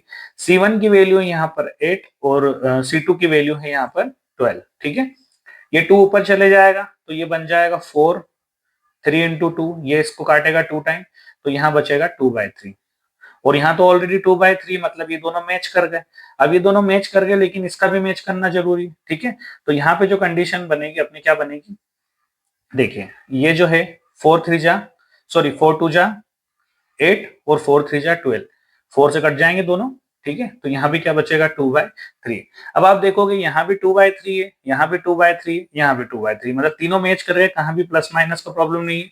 तो आप पहले तो कंडीशन बनाएंगे, कंडीशन बनाना जरूरी। तो A1/A2 इक्वल है B1/B2 के, और वो भी इक्वल है C1/C2 के। तो आपका आंसर क्या हो जाएगा, pair of linear equation are consistent, ठीक है। इस तरीके से हमने इस क्वेश्चन में 5 कंडीशन अप्लाई की अलग अलग पेयर के लिए, और पांचों में से केवल एक ही हमें जो है इनकंसिस्टेंट मिला है, वो है सेकंड वाला, और बाकी की जो 4 है वो कंसिस्टेंट मिले, ठीक है। तो आपको ये क्वेश्चन ऐसे ही करना पड़ेंगे, आपको ये पहले तो ये याद करना पड़ेगा कब कंसिस्टेंट होगा, कब इनकंसिस्टेंट। मैंने आपको कहा है कि जब भी सॉल्यूशन मिल रहा है, चाहे एक मिले अनेक मिले, तो हमें कंसिस्टेंट लगाना है, और अगर नहीं मिल रहा है, नो सॉल्यूशन यहाँ लास्ट में आ रहा है, तो इनकंसिस्टेंट होगा, ठीक है। चलिए बढ़ते अपने नेक्स्ट क्वेश्चन पे। हमारा क्वेश्चन नंबर 4 दे रखा है, which of the following pairs of linear equation are consistent और inconsistent, if consistent obtain the solution graphically. आपको सबसे पहले तो इसमें ये चेक करना है, नीचे जितने भी इक्वेशन दे रखी है, 4 इक्वेशन दे रखी है आपको, चारों पेयर दे रखे हैं, इनको चेक करके पहले तो ये पता करना है कि कंसिस्टेंट है या नहीं। अगर कंसिस्टेंट है तो ही हम इसको ग्राफिकली सॉल्व करेंगे, अदरवाइज इनकंसिस्टेंट ये रही तो हमें इसे सॉल्व करने की कोई जरूरत नहीं है, ठीक है। तो पहला जो अपना इक्वेशन दे रखा है वो दे रखा है x plus y is equal to 5 और 2x plus 2y is equal to 10। हमें इसे सॉल्व करना है, तो हम क्वेश्चन लिखते हैं यहाँ पे। फर्स्ट जो क्वेश्चन दे रखा है आपके लिए, x plus y is equal to 5, और सेकंड दे रखी है आपके लिए 2x plus 2y is equal to 10। आपको पहले कंसिस्टेंट इनकंसिस्टेंट चेक करना है, तो उसके लिए आप क्या लिखेंगे, A1/A2, B1/B2, ठीक है, और C1/C2। ये रेशो से हम चेक करेंगे। यहाँ पे A1 के लिए क्या आ जाएगा 1 अपॉन A2 के लिए आ जाएगा 2, एज इट इज B1 के लिए आ जाएगा यहाँ पे 1, और B2 के लिए आ जाएगा यहाँ पे 2, एज इट इज C1 के लिए आ जाएगा यहाँ पे 5, और C2 के लिए आ जाएगा आपके लिए 10। अगर आप इसे भी देखेंगे तो 5 के टेबल में जो 10 है 2 टाइम आता है, तो ये 1/2, ठीक है। तो आपका जो नया रेशो बनेगा वो बन जाएगा 1/2।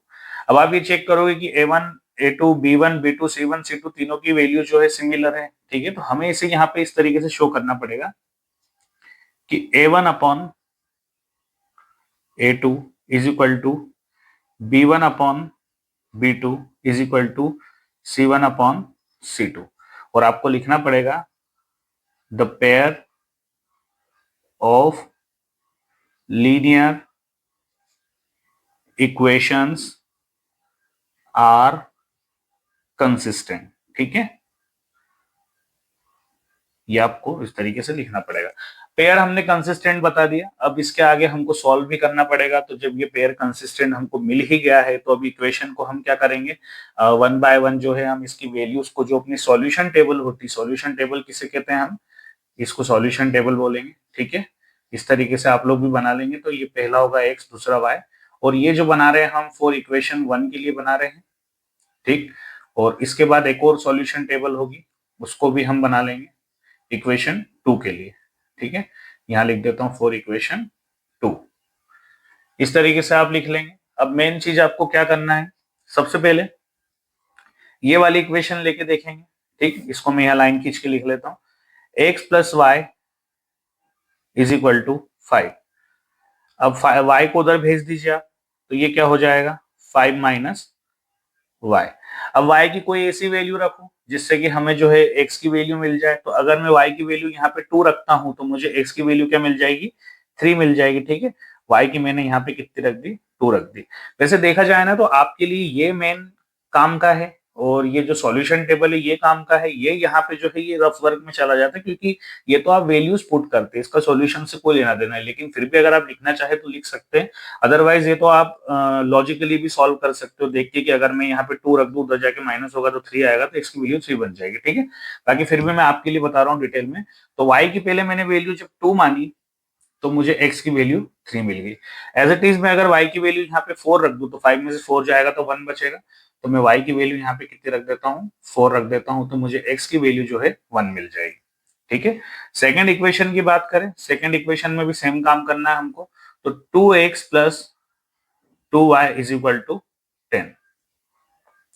सेकंड इक्वेशन, अब ये उधर जाएगा उठ के, तो 2x is equal to 10 minus 2y, और ये 2 अपॉन में आ जाएगा, तो 10 माइनस 2y अपॉन 2।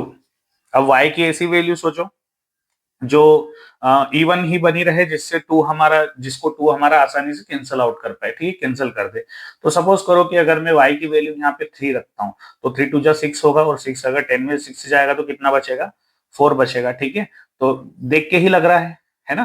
तो मैं यहाँ पे क्या करता हूँ, y की वैल्यू 3 रख देता हूँ, तो मुझे क्या मिल जाएगा, मुझे मिल जाएगा यहाँ पे 10 माइनस 6 अपॉन में 2, मतलब 4/2। तो ये कितना बन गया, 2। तो जब मैंने y की वैल्यू 3 सोची तो मुझे 2 मिला, है ना। तो मैं यहाँ पे लिख सकता हूँ, मैंने y की वैल्यू 3 सोची तो मुझे 2 मिला। और सपोज करो कि मैं यहाँ पे y की वैल्यू अगर 0 रख देता हूँ, तब क्या होगा, तो ये पूरा 0 हो जाएगा, तो बचेगा सिर्फ 10। तो 2 से 10 को काटेंगे 5 टाइम, है ना। तो हमें x की वैल्यू 5 मिल जाएगी। तो आप इस तरीके से यहाँ पे लिख सकते हैं कि अगर मैं x की वैल्यू 0 रखूं, तो सॉरी y की वैल्यू 0 रखूं, तो मुझे x की वैल्यू जो है 5 मिल जाएगी। तो इस तरीके से हमारे 2 सॉल्यूशन टेबल बन गए। अब इन दोनों सॉल्यूशन टेबलों का यूज हम करेंगे अपने ग्राफ में। चलिए देखते हैं। क्वेश्चन नंबर 4 के लिए मैंने ग्राफ ऑलरेडी तैयार कर लिया है। इस तरीके से आपको भी ग्राफ तैयार कर लेना है, क्योंकि हम ये देख सकते हैं कि हमारी दोनों जो सॉल्यूशन टेबल है उसमें जितने भी वैल्यूज दे रखी है वो पॉजिटिव है ना। तो हम लोग भी जो है इसी क्वाड्रेंट में सारा काम होगा। अगर इतना ना भी करें, ये ऊपर नीचे का, तो हमें कोई प्रॉब्लम नहीं है, हमारा समय और पेंसिल और सब कुछ बच जाएगा उस तरीके से देखा जाए। लेकिन फिर भी अगर आपको करना है तो वो आपकी मर्जी। पर फिलहाल हमारे लिए जो है पहली इक्वेशन हमें कंप्लीट करना है। सबसे पहले जो हमें दे रखा है, एक्स की वैल्यू 3 है, तो x की वैल्यू 3 यहाँ पे है, और y की जो है 2 है, और y की 2 यहाँ पे, ये दोनों आके यहाँ पे मैच कर रहे हैं, इसलिए मैं यहाँ पे एक डॉट लगा देता हूँ, ठीक है। आपको डॉट बिल्कुल केयरफुली लगानी है, जरा सा भी गलत होगा आंसर आपका नहीं आएगा। इसके बाद में x की वैल्यू 1 दे रखी है, y की 4 है, तो x की वैल्यू 1 यहाँ, y की 4 यहाँ, ये दोनों आके यहाँ पे मैच कर रहे हैं। मैं इसको यहाँ पे डॉट कर देता हूँ, ठीक है। अब मैं क्या करूंगा, इन दोनों लाइन्स को मैच कर दूंगा। और मैच करते समय ध्यान रखें कि ये दोनों जब कॉर्नर मिल रहे हैं तो सारे ही कॉर्नर आपके मिलना चाहिए एक साथ, ठीक है। तभी आपकी लाइन परफेक्ट बनेगी और आपका आंसर सही आएगा। तो आप जो है इस तरीके से लाइंस को मैच कर सकते हैं। ठीक है, ये आपके डॉट्स हैं, थोड़ा डार्क कर देता हूं। अच्छा, डॉट जो आपने बनाए हैं आपके पॉइंट्स, कोऑर्डिनेट पॉइंट, आप अपने कोऑर्डिनेट पॉइंट लिख दीजिए। सबसे पहले आपने 3 2 लिया, तो आप यहां लिख दीजिए 3 2। उसके बाद में आपने क्या लिया 1 4, तो आप यहां लिख दीजिए 1 4। ये आपको डॉट्स लिखना बहुत जरूरी। उसके बाद में जो इक्वेशन थी, ये पहली इक्वेशन थी हमारी। पहली इक्वेशन क्या थी, x plus y is equal to 5, तो आप लिख दोगे यहाँ x plus y is equal to 5। Second equation के लिए चलते हैं। सेकेंड इक्वेशन में दे रखा है x की वैल्यू 2 और y की 3, तो x की वैल्यू 2 और y की 3, मतलब आपका जो पॉइंट है वो यहां पे आएगा। ठीक है, इसके बाद हमने क्या माना था, y की 0 थी, x की 5 थी। ठीक है, y की 0 मतलब यहां, और x की 5 थी। 5 कहाँ जाएगी, हाँ 5 आ जाएगी यहाँ, तो इसका मतलब पॉइंट यहाँ बन। ठीक है, 5 और 0। अब ये देखिए, आप देखेंगे इस तरीके से, तो इन पॉइंट्स को हम अपना नाम दे देंगे। अभी ये वाला जो पॉइंट मिला है हमको काय से मिला है, 2 और 3 से, और ये वाला जो पॉइंट मिला है काय से मिला है, 5 और 5 0 से। ठीक है, और यहीं पे अपनी इक्वेशन नंबर 2 भी आ गई है, तो आप इक्वेशन नंबर 2 लिख सकते हैं इसके ऊपर। तो यहां लिख दोगे आप 2x plus 2y is equal to 10। आप सबसे मेन चीज देखोगे कि इसमें ये जो इक्वेशन है एक दूसरे पे ओवरलैपिंग कर रही है। ओवरलैपिंग कर रही है मतलब एक ही लाइन पे आ गई है। ठीक है, तो आपको आंसर भी इसका लिखना पड़ेगा, और उसके ही नंबर मिलेंगे आपको, ग्राफ के नंबर प्लस आपके जो आपने आंसर लिखा है। तो अब आंसर क्या बनेगा वो मैं आपको बताता हूं।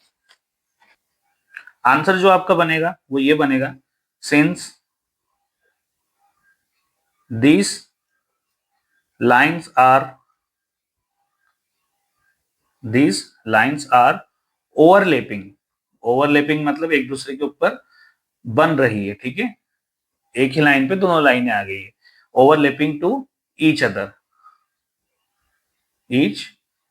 एक दूसरे को ओवरलैप कर रही है, इसीलिए देयरफॉर का साइन लगा देंगे। इसीलिए इनफाइनाइट,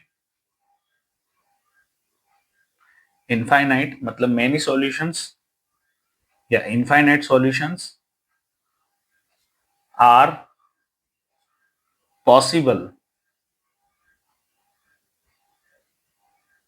ठीक है, possible for given pair, for given pair. ये आपका फाइनल आंसर हो जाएगा, है ना। अब ये आपको डिपेंड करता है आपको कहाँ लिखना है ये। आप वैसे तो सॉल्यूशन के साथ जब भी ग्राफ लगाएंगे तो उसके साथ आपको टेबल फॉर्म और ये इतनी चीजें लिखना ही पड़ेगी, तो आपका आंसर यहाँ पे आएगा। और इस तरीके से आपको जो है आपका ग्राफ भी मेंशन करना पड़ेगा अच्छे से, प्रॉपर तरीके से। ग्राफ आपका नीट एंड क्लीन बने, ध्यान रखना, क्योंकि हर एक चीज को चेक किया जाएगा, नंबर पूरे इसी के होते हैं, और कुछ हद तक इन चीजों के भी आपको नंबर मिलने वाले। बाकी इसमें ज्यादा कुछ लिखना नहीं पड़ता। चलिए चलते हैं अपने नेक्स्ट क्वेश्चन पे। सेकंड क्वेश्चन की इक्वेशन आपको दे रखी है, मैं इक्वेशन लिखता हूं। इक्वेशन दे रखी है x minus y is equal to 8। ठीक है, ये पहली इक्वेशन है। सेकंड इक्वेशन आपको क्या दे रखी है, वो दे रखी है 3x minus 3y is equal to 16। अब जो है आपको सबसे पहले ये चेक करना है कि ये कंसिस्टेंट है या नहीं। अगर होगी तो ही हम आगे ग्राफ बनाएंगे, और अगर नहीं है तो हमें ग्राफ बनाने की जरूरत नहीं पड़ेगी। फिलहाल हम चेक करते हैं, तो यहां लिखेंगे a1/a2। ठीक है, और is equal to b1/b2 is equal to c1/c2। इस तरीके से हमने लिख लिया। a1 की वैल्यू यहाँ पे 1 हो जाएगी, और a2 की वैल्यू यहाँ पे 3 हो जाएगी। इसी तरह b1 की वैल्यू यहाँ पे क्या हो जाएगी, -1, और b2 की वैल्यू हो जाएगी -3। सेकेंड थिंग, यहाँ पे जो है चूंकि देखो ये माइनस से माइनस कट जाएगा, तो ये भी 1/3 बनेगा। तो देख के तो लग रहा है दोनों इक्वल हो गए। अब 8/16, ये अगर इसको मैं कैंसल आउट भी करूं तो ये किससे हो जाएंगे, 4 के टेबल से हो जाएंगे। ये कटेगा 4 2 जा, और फिर कट जा, या खुद से भी कट सकता था ये। 8 1 जा 8 और 8 2 जा 16। ठीक है, तो यहाँ बचेगा 1/2। अब देखो यहाँ पे दोनों जगह आ रहा है 1/3, और यहाँ आ रहा है 1/2, मतलब ये दोनों तो मैच कर गए, ये नहीं कर रहा, सॉल्यूशन नहीं आ रहा है। ठीक है, तो यहाँ पे हम क्या बोलेंगे, इनकंसिस्टेंट, मतलब ये इनकंसिस्टेंट रहेगा, इसमें सॉल्यूशन ही नहीं है। ठीक है, तो हमको यहाँ पे लिखना पड़ेगा, आपको कैसे मेंशन करना पड़ेगा इसको, इस तरीके से कि a1/a2 इक्वल है b1/b2 के, बट नॉट इक्वल है किसके, c1/c2 के। और इसके लिए आपको लाइन भी लिखना पड़ेगी कि pair of linear equation are inconsistent, ठीक है, इनकंसिस्टेंट, इस तरीके से आपको ये आंसर लिखना पड़ेगा तो ही ये माना जाएगा। अब चलिए देखते हैं अपना थर्ड क्वेश्चन, जिसमें दो इक्वेशंस आपको दे रखी है। पहली इक्वेशन जो है आपकी बनती है 2x और प्लस y और माइनस का 6 इज इक्वल टू 0, ठीक है।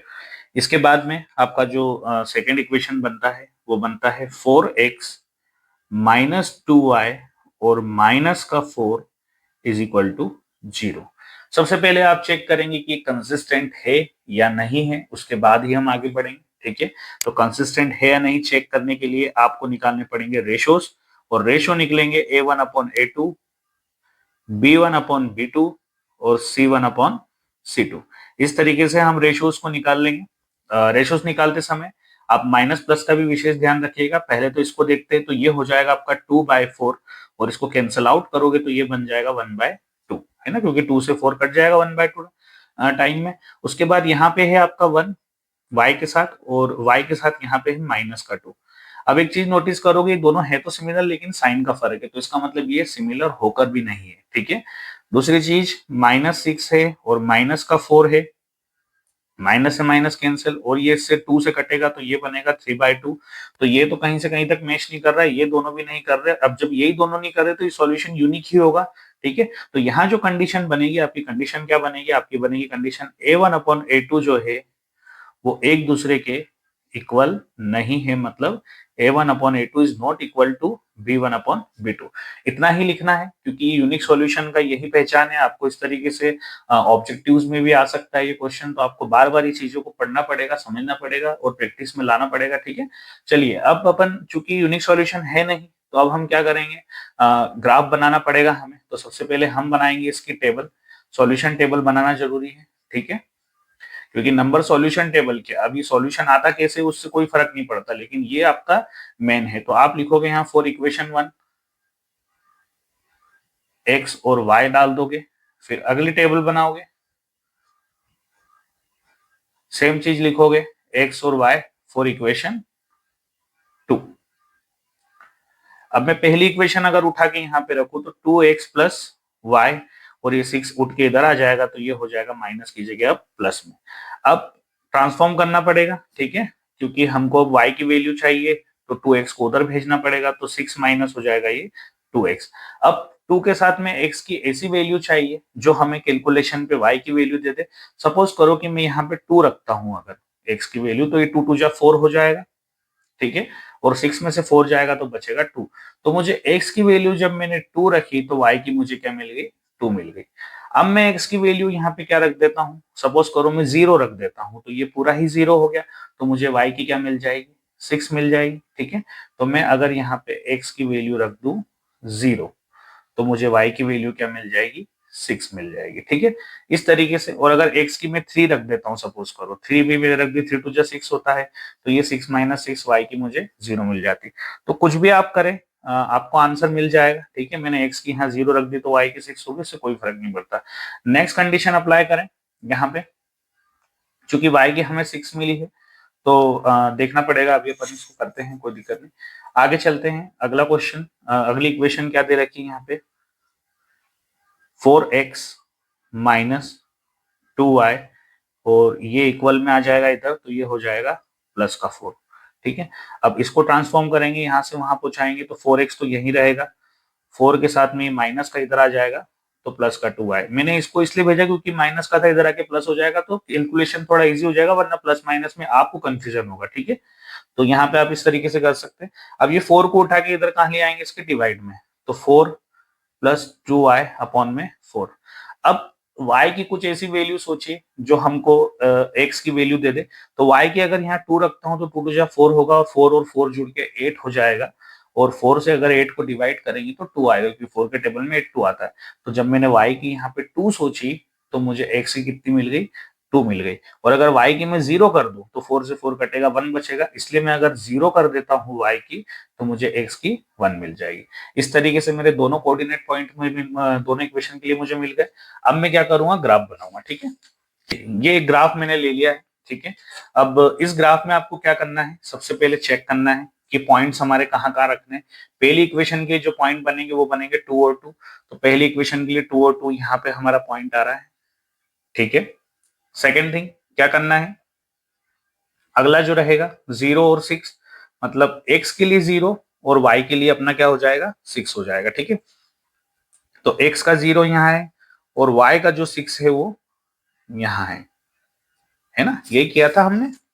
हमने क्या किया था, x की वैल्यू यहाँ पे 0 कर दी तो y की क्या हो गई थी 6 हो गई थी, ठीक है। तो y के लिए हमें क्या मिल गया 6 मिल गया, इसलिए मैंने ऊपर थोड़ा सा उसको डार्कर कर दिया। और ये वैल्यू y की होती है, ये अपनी -y के लिए, ये x के लिए और ये -x के लिए, ठीक है।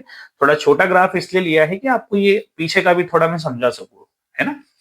आगे ये दोनों पॉइंट हमारे क्लियर हो गए। इसके बाद x की वैल्यू कितनी है 2 और y की है 2। वंस अगेन यहाँ पे तो पहले तो हम इनको मैच कर देते ताकि हमारा काम खत्म हो जाए। इस तरीके से हमने इनको मैच कर दिया, ठीक है।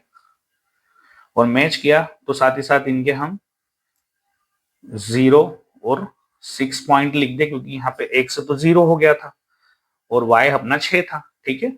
और इसका पॉइंट था अपना 2,2। अगेन इसकी इक्वेशन भी लिख देते हैं। तो इक्वेशन क्या बनेगी, 2x प्लस y माइनस का 6 इज इक्वल टू 0। ये इक्वेशन 1 बन गई। अब इक्वेशन 2 के लिए अपने जो 0 है वो ये है, तो सेम 0 यहाँ पे रहेगा, इसलिए आपको एक बार और लिखना पड़ेगा 2,2।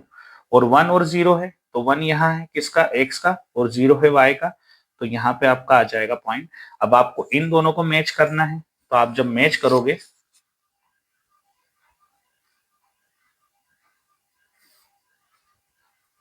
तो वो यहाँ पे मैच होगा, ठीक है। यहाँ पे आपका आ जाएगा 1 और यहाँ हो जाएगा 0। पॉइंट चारों मिल गए अपने को, ठीक है। साथ ही साथ ये यहाँ पे इंटरसेक्ट कर रही है, मतलब किस्मत से ये 2 और 2 पे ही इंटरसेक्ट कर रही है, तो जो आंसर हो जाएगा आपका कितना हो जाएगा 2,2। ये आंसर हो जाएगा x के लिए और y के लिए, ठीक है। लेकिन हमको ये आंसर नहीं चाहिए, हमें आंसर क्या है, हमें आंसर लिख के बताना पड़ेगा, क्योंकि उसने हमसे पूछा है ना डिस्क्रिप्शन में डिटेल में कि बताइए आप क्या है, तो वो कंडीशन हमें बताना पड़ेगी। तो कंडीशन जो बनेगी आपकी कैसे बनेगी, देखिए आप लोग लिखोगे, क्योंकि ये लाइन जो है एक दूसरे को इंटरसेक्ट कर रही है, यूनिक सॉल्यूशन है ये, है ना। अच्छा मैं यहाँ पे एक चीज लिखना भूल गया कि आपको जो है यहाँ पे लिखना भी पड़ेगा कि ये जो पेयर है ये क्या है आपका, पेयर ऑफ लीनियर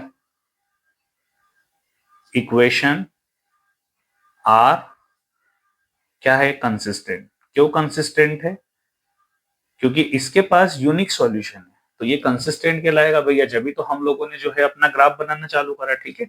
अब यहाँ पे हम लिखते हैं अपना आंसर। आंसर क्या हो जाएगा, अपना आंसर हो जाएगा दीज लीनियर इक्वेशन, इक्वेशंस भी लिख सकते हैं, पेयर ऑफ लीनियर इक्वेशंस भी लिख सकते हैं, आर इंटरसेक्टिंग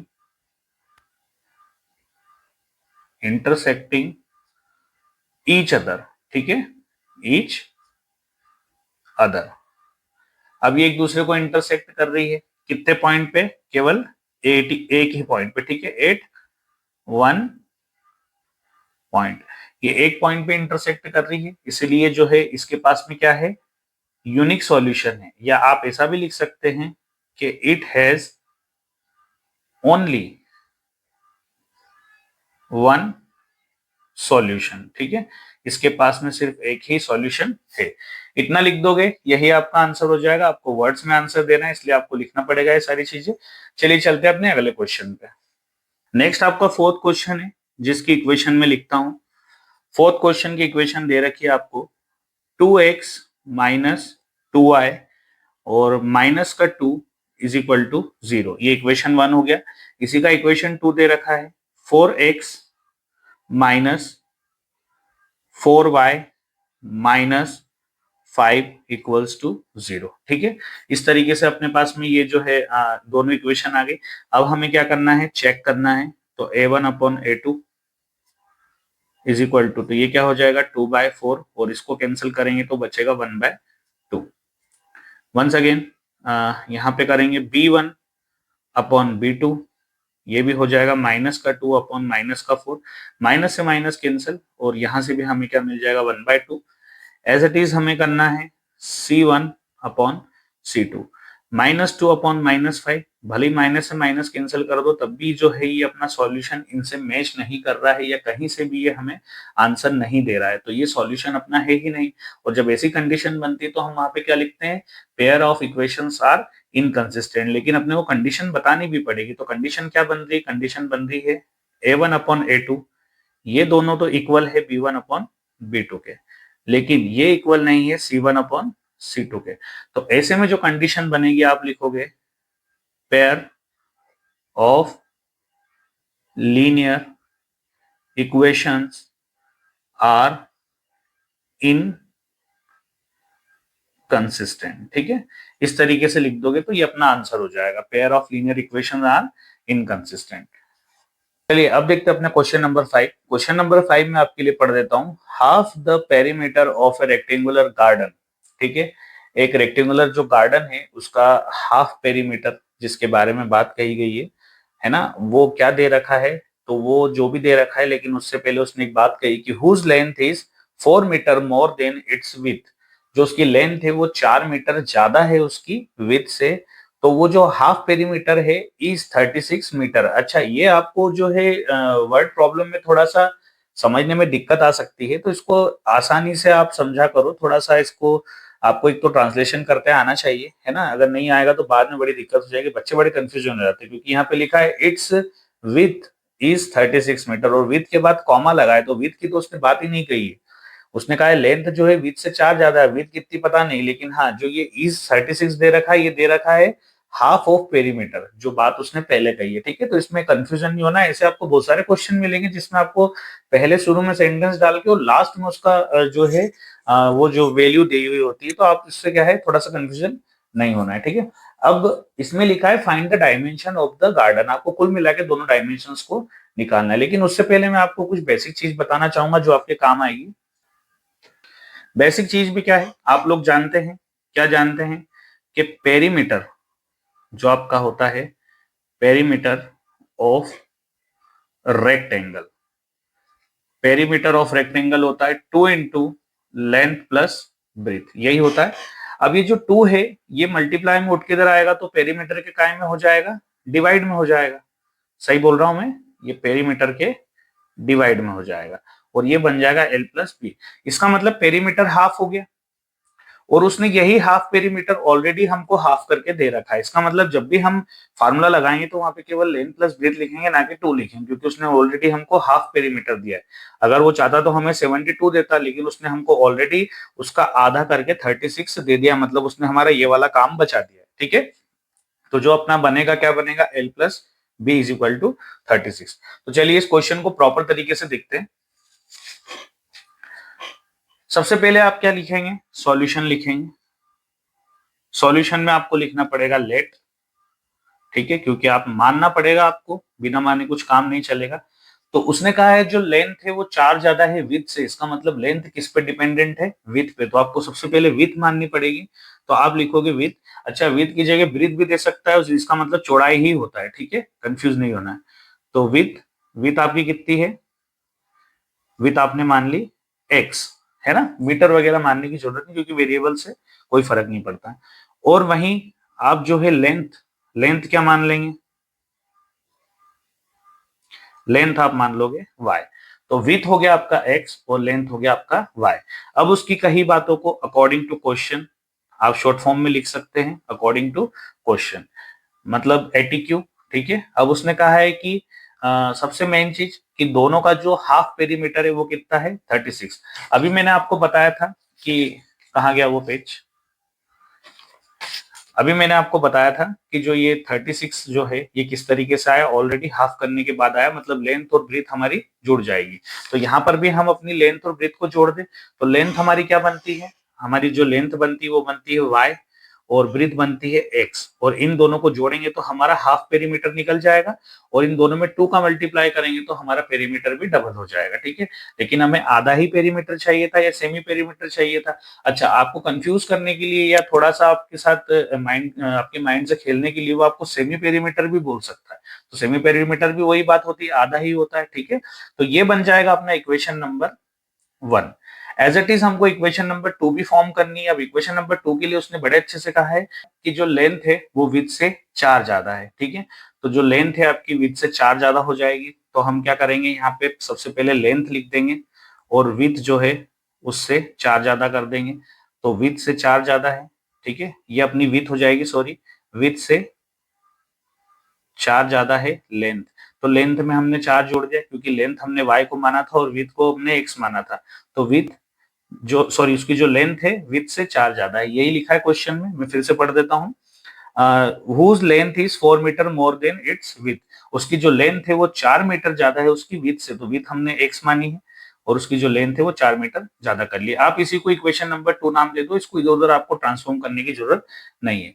अब नेक्स्ट चीज क्या करना है आपको, सबसे पहले आपको बनानी है एक टेबल, सॉल्यूशन टेबल बनाएंगे क्योंकि हमें इसको ग्राफ में रिप्रेजेंट करना है और साथ ही साथ हमारा आंसर भी ग्राफ से ही निकालना है। तो x और y, ठीक है, for equation 1। Once again tabular solution में x y फॉर इक्वेशन 2, ठीक है। अब यहाँ पे जो है मेन चीज कि आपको सबसे पहले इक्वेशन 1 के लिए सॉल्व करना है। तो इक्वेशन 1 में देखो, सुनो, यहाँ पे आपको, यहीं पे आप चेक करके देख लो कि आपको कुछ ऐसी वैल्यूज रखना है जिससे कि हमें y की वैल्यू मिल जाए या 6 की वैल्यू मिल जाए। तो आप अगर x को उधर भेजते हो तो 36 में से माइनस हो जाएगा, ठीक है। अब x की ऐसी कोई सी भी वैल्यू रख दो जो 36 से माइनस करे ताकि y मिल जाए। देखो, अगर सपोज करो मैं x की वैल्यू यहाँ पे 24 रखता हूँ, 24 रखता हूं तो मुझे y की वैल्यू 12 मिल जाएगी, ठीक है। तो मैं अगर x की वैल्यू 24 रखता हूं तो मुझे y की वैल्यू मिल गई 12। ये चूंकि ये वाले डिजिट जो है ना, ये वाला नंबर बहुत बड़ा है, आपका ग्राफ बहुत बड़ा बन सकता है अगर आप एक एक नंबर का डिस्टेंस लेंगे। तो आप कोशिश करें कुछ ऐसे नंबर ले जो 4 के मल्टीपल हो, है ना, या 4 के हो या 6 के हो। उससे अपना काम थोड़ा आसान हो जाएगा ताकि हम 6-6 अंक का या 4-4 अंक का गैप ले ले और हमारा ग्राफ छोटा बने, उससे कोई प्रॉब्लम नहीं, आपका ग्राफ सही कहलाएगा, उसमें कोई भी दिक्कत नहीं आनी है। नेक्स्ट, हमने पहली मान ली, अब दूसरी क्या मानना है हमको, दूसरा भी कुछ ऐसा नंबर सोच लीजिए जो 36 से माइनस करने पे हमें y की वैल्यू दे दे। तो आप या तो 20 ले सकते हैं, है ना, अगर x में 20 रख दूं तो मुझे यहाँ पे कितना बचेगा, 16 बचेगा। तो अगर मैं x 20 लेता हूं तो मुझे यहाँ पे 16 बच जाएगा। ये इक्वेशन नंबर 3 हो गई आपकी, ठीक है। अब इक्वेशन नंबर 4 क्या है अपनी, ये तो सिंपल है, बस इसमें वैल्यू पुट करना है। y की वैल्यू ऐसी पुट करो कि अपने को x की मिल जाए। तो आप y की कुछ भी पुट कर सकते हो। अगर आप y की 12 रखते हो तो 12 और 4 कितना हो जाएगा, ये 12 और 4 16 हो जाएगा, ठीक है। कुछ भी रख दीजिए। y की वैल्यू अगर आप 8 रखते हो तो 8 और 4 12 हो जाएगा। तो पहले मैं 8 रख देता हूँ, y की वैल्यू मैंने रख दी 8, तो इसी तरीके से ये कितनी हो जाएगी, 12, ठीक है। तो x की वैल्यू 12 हो जाएगी। वंस अगेन, अगर मैं यहाँ पे वैल्यू जो है 12 रखता हूँ, सपोज करो 12 4 16 हो जाएगा। तो यहाँ पे अगर मैं 12 रखता हूँ तो ये कितना हो जाएगा, 16 हो जाएगा अपना x। इस तरीके से हमें ये सभी 4 के मल्टीपल्स मिल गए। अब हम क्या करेंगे बेसिकली इसको कि कोशिश करेंगे कि जो भी हमारा ग्राफ बनाए वो हमारा 4 के मल्टीपल में बनाए ताकि हमारा जो है आंसर जल्दी आ जाए। चलिए देखते हैं। चलिए अब हम यहाँ पे अपना ग्राफ देखते हैं। ये हमारा ग्राफ है जिसमें हमने 4-4 डिजिट का जो है डिफरेंस ले लिया है क्योंकि हमारे जितने भी मल्टीपल्स है वो काय में है, 4 के मल्टीपल से। तो सबसे पहले हम इक्वेशन 1 के लिए करते हैं। इक्वेशन 1 में x की वैल्यू है 24 और 24 है अपना यहाँ पे, और y की है 12, तो 12 है यहाँ पे। ये दोनों यहाँ पे आके मैच करेंगे, हमने यहाँ पे मार्क कर दिया, ठीक है। वंस अगेन, x की है 20 और y की है 16, तो 20 यहाँ आ रहा है, 16 यहाँ आ रहा है, ये दोनों यहाँ पे आके जो है मैच कर जाएंगे, है ना। तो अभी पहले तो हम क्या करते हैं, इन दोनों को मैच करके एक लाइन खींच देते हैं। इस तरीके से आप इन दोनों को प्रॉपर जो है मैच कर लेंगे, ठीक है, ऐसे आराम से, ताकि गड़बड़ ना हो। और आपकी जो इक्वेशन है उसको आपको नाम भी देना पड़ेगा, है ना, पॉइंट्स को भी नाम देना पड़ेगा। तो कोऑर्डिनेट जो आपके पॉइंट है, सबसे पहले ये वाला जो हमारा बना था 24 पे बना था, तो 24 और कितना हो जाएगा, 12 हो जाएगा, मतलब 24 एंड 12 हो जाएगा। और ये वाला हो जाएगा 20 एंड 16। और जो अपनी इक्वेशन बनेगी पहली इक्वेशन, तो पहली इक्वेशन यहाँ पे डाल सकते हैं। फर्स्ट इक्वेशन क्या थी अपनी, y plus x is equal to 36, ये हमारी फर्स्ट इक्वेशन है। सेकेंड इक्वेशन के लिए 12 8 मतलब x हमारा 12 होना चाहिए, 12 होना चाहिए और y होना चाहिए 8। तो 12 यहाँ पे 8 यहाँ पे है, ये दोनों आके यहाँ पे मैच कर रहे हैं, ठीक है। अगेन 16 एंड 12, तो x हमारा हो जाएगा 16 और y हो जाएगा हमारा 12, तो ये दोनों यहाँ पे आके मैच कर रहे हैं। इस तरीके से हम जो है इन दोनों को भी मैच कर देंगे, ठीक।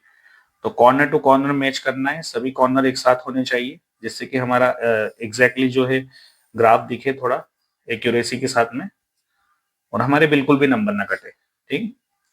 ये वाला जो पॉइंट है अपना हो गया 12 और 8, ये वाला जो पॉइंट है वो हो गया 16 और 12, ठीक है। 2 2 4 4 पॉइंट हो गए। इक्वेशन भी नाम देना पड़ेगा। सेकंड इक्वेशन क्या थी अपनी, वो बनी थी x is equal to y plus 4। अब जो अपना आंसर हो रहा है वो कहाँ पे मैच कर रहा है, इस वाले पॉइंट पे। और ये पॉइंट कौन सा है, 20 और 16, मतलब x की वैल्यू अपनी किस्मत से 20 निकल गई और y की वैल्यू अपनी निकल गई 16, ठीक है। तो ये तो चलो हमारा लक लग गया, अदरवाइज नहीं भी लगता तो यहाँ पे इंटरसेक्ट करता। तो अभी हमें जो है ये वाला पॉइंट है इसको स्क्वायर ब्रैकेट में लिखना है, क्योंकि ये हमारा आंसर हो जाएगा। तो 20 और 16 ये x और y की वैल्यू हो जाएगी अपने लिए, ठीक है। इस वैल्यू को अब हमें आंसर में भी लिखना है, तो किस तरीके से लिखेंगे मैं बताता हूं।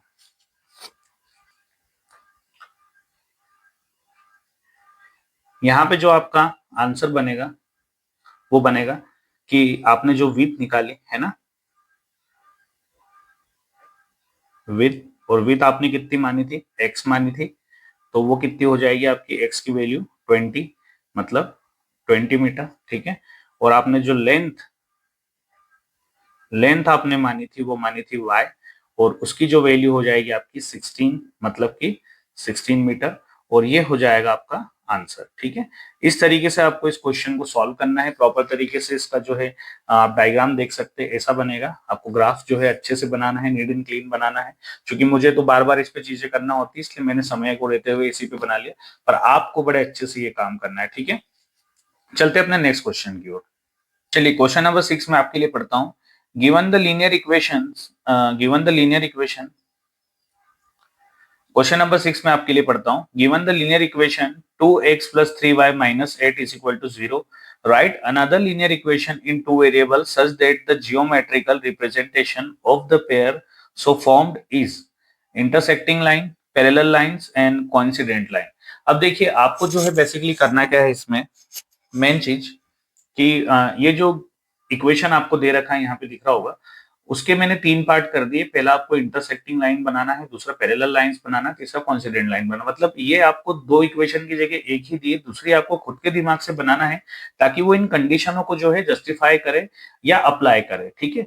तो पहली जो कंडीशन बनती है इंटरसेक्टिंग लाइन, आपको इन तीनों की कंडीशन पता होनी चाहिए, ठीक है। तो अगर मैं बात करूं हमारे लिए जो फर्स्ट कंडीशन बनती है इंटरसेक्टिंग लाइन, तो फर्स्ट कंडीशन के लिए इंटरसेक्टिंग लाइन क्या होनी चाहिए, आप कहोगे सर a1 अपॉन a2, जो कि इक्वल नहीं होती है b1 अपॉन b2 के, ठीक है। ये अगर हमारी इंटरसेक्टिंग लाइन हो जाती है तो हम जो है इसको अप्लाई करके देखेंगे कि हमारा ये जो सेकंड इक्वेशन है वो अप्लाई हो भी रहा है कि नहीं, ठीक है। ऐसे ही पैरेलल में क्या होता है, पैरेलल की कंडीशन बता दो। पैरेलल की जो कंडीशन बनेगी वो बनेगी a1 अपॉन a2 इक्वल होता है b1 अपॉन b2 के, और ये इक्वल नहीं होता c1 अपॉन c2 के। इसका मतलब इसमें सॉल्यूशन नहीं निकलता है, पैरेलल में हमेशा सॉल्यूशन नहीं निकलेगा। ध्यान रखिएगा, ये जो है आपका अभी हमने थोड़ी देर पहले पढ़ा था कि कंसिस्टेंट भी होता है, सॉरी ये वाला कंसिस्टेंट होता है, ये वाला इनकंसिस्टेंट होता है, और ये कंसिस्टेंट होता है। तो पैरेलल आपका इनकंसिस्टेंट भी होता है और इसमें सॉल्यूशन नहीं निकलता, इसमें यूनिक सॉल्यूशन होता है और इसमें मेनी सॉल्यूशन निकल जाते हैं ना, तो ये आपको ध्यान में रखना है। अब थर्ड कंडीशन जो हमारी बनती है उसमें क्या अप्लाई होगा, कंडीशन थर्ड, उसमें ये होगा कि a1 अपॉन a2 इक्वल होगा b1 अपॉन b2 के, और वो भी इक्वल होगा c1 अपॉन C2 के। अब आपको अपने दिमाग से जो है सेकेंड इक्वेशन ऐसी बनानी है कि वो इस चीज को जस्टिफाई कर दे, ठीक है, इस चीज को वो अप्लाई करवा दे।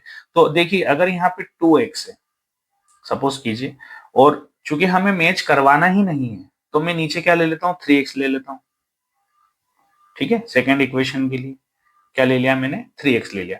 तो पहला हो गया आपका 2x और दूसरा हो गया आपका 3x। तो a अपॉन बी तो आपका 2/3 हो गया। अब इसका मैं इनवर्स कर देता हूं, ऊपर 3 है तो मैं नीचे 2y कर देता हूं, ठीक है। तो कहीं से कहीं तक भी ये 2/3 हो जाएगा, 3/2 हो जाएगा, ये दोनों मैच ही नहीं करेंगे यहाँ पे अप्लाई करने पे, है ना। और मैं थर्ड जो डिजिट है वो तो कुछ भी ले सकता हूँ, यहाँ माइनस का 8 दे रखा है, माइनस का 7 ले लूँ चाहे माइनस का 8 ले लूँ, उससे कोई फर्क नहीं पड़ेगा। तो अपने लिए ये इक्वेशन बन गया। अब ये इक्वेशन जस्टिफाई क्या कर रही है सुनिएगा आप, कैसे पहले अप्लाई करके भी देखते हैं। तो हम यहाँ लिखेंगे एज a1 अपॉन a2। अब a1 अपॉन a2 क्या बन रहा है, ये बन रहा है 2/3, और b1 अपॉन b2 क्या बन रहा है, ये बन रहा है 3/2। तो जो अपना कंडीशन है and a1 upon a2 is not equal to b1 upon b2, उसने हमें अप्लाई करने के लिए कहा था और हमने क्या कर दिया, अप्लाई कर दिया। तो हम लिख देंगे अप्लाइड, ठीक है, ये हमारा आंसर हो जाएगा। सेकंड कंडीशन में हमें क्या करना है, अब इन दोनों को मैच कराना है, हमारे दो पॉइंट तो हमें इक्वली लेके चलना है। तो सुनो, मैं अगर इसका डबल कर दूं, सपोज करो 2 का डबल कर दूं, तो ये क्या हो जाएगा, कंडीशन अप्लाई करना पड़ेगी ना अपने को। तो कंडीशन अप्लाई करने के लिए अपन क्या लिखेंगे यहाँ पे, अपन लिखेंगे 2 का डबल मतलब 4x प्लस 3 का डबल हम कर देते हैं 6y। इससे क्या होगा, 1/2 हमें मिल जाएगा। तो ये दोनों तो इक्वल इक्वल हो जाएंगे, लेकिन हमें जो लास्ट वाला है इसको इक्वल नहीं करना है, क्योंकि यहाँ पे इक्वल नोट होता है।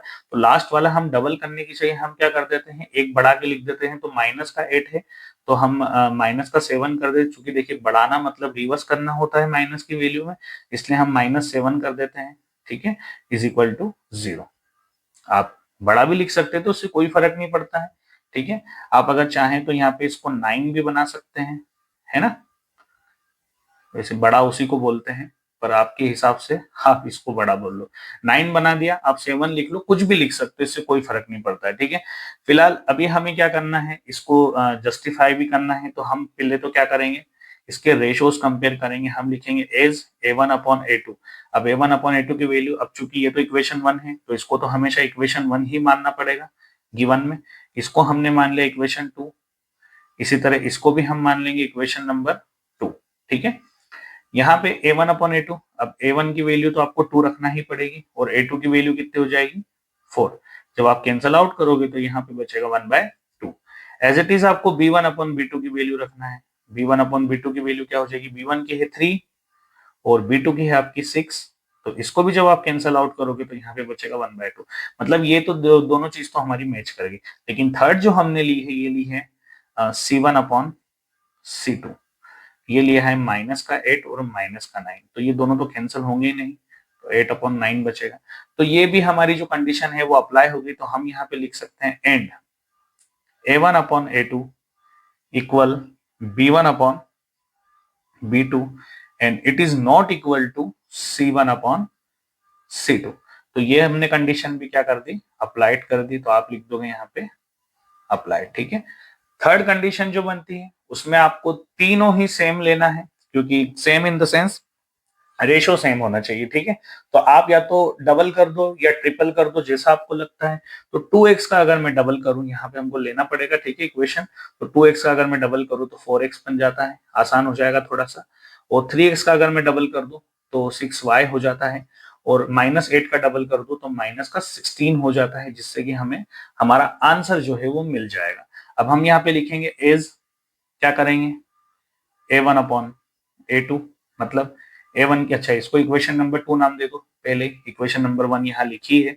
a1 की वैल्यू हो जाएगी आपकी 2 और a2 की वैल्यू आपकी हो जाएगी 4।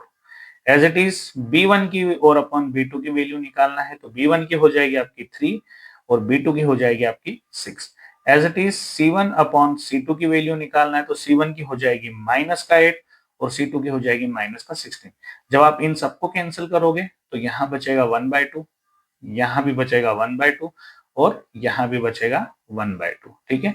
तीनों मैच कर गए। अब आपको लिखना पड़ेगा यहाँ पे and A1 upon A2 equal है B1 अपॉन B2 के, और वो भी इक्वल है C1 अपॉन C2 के।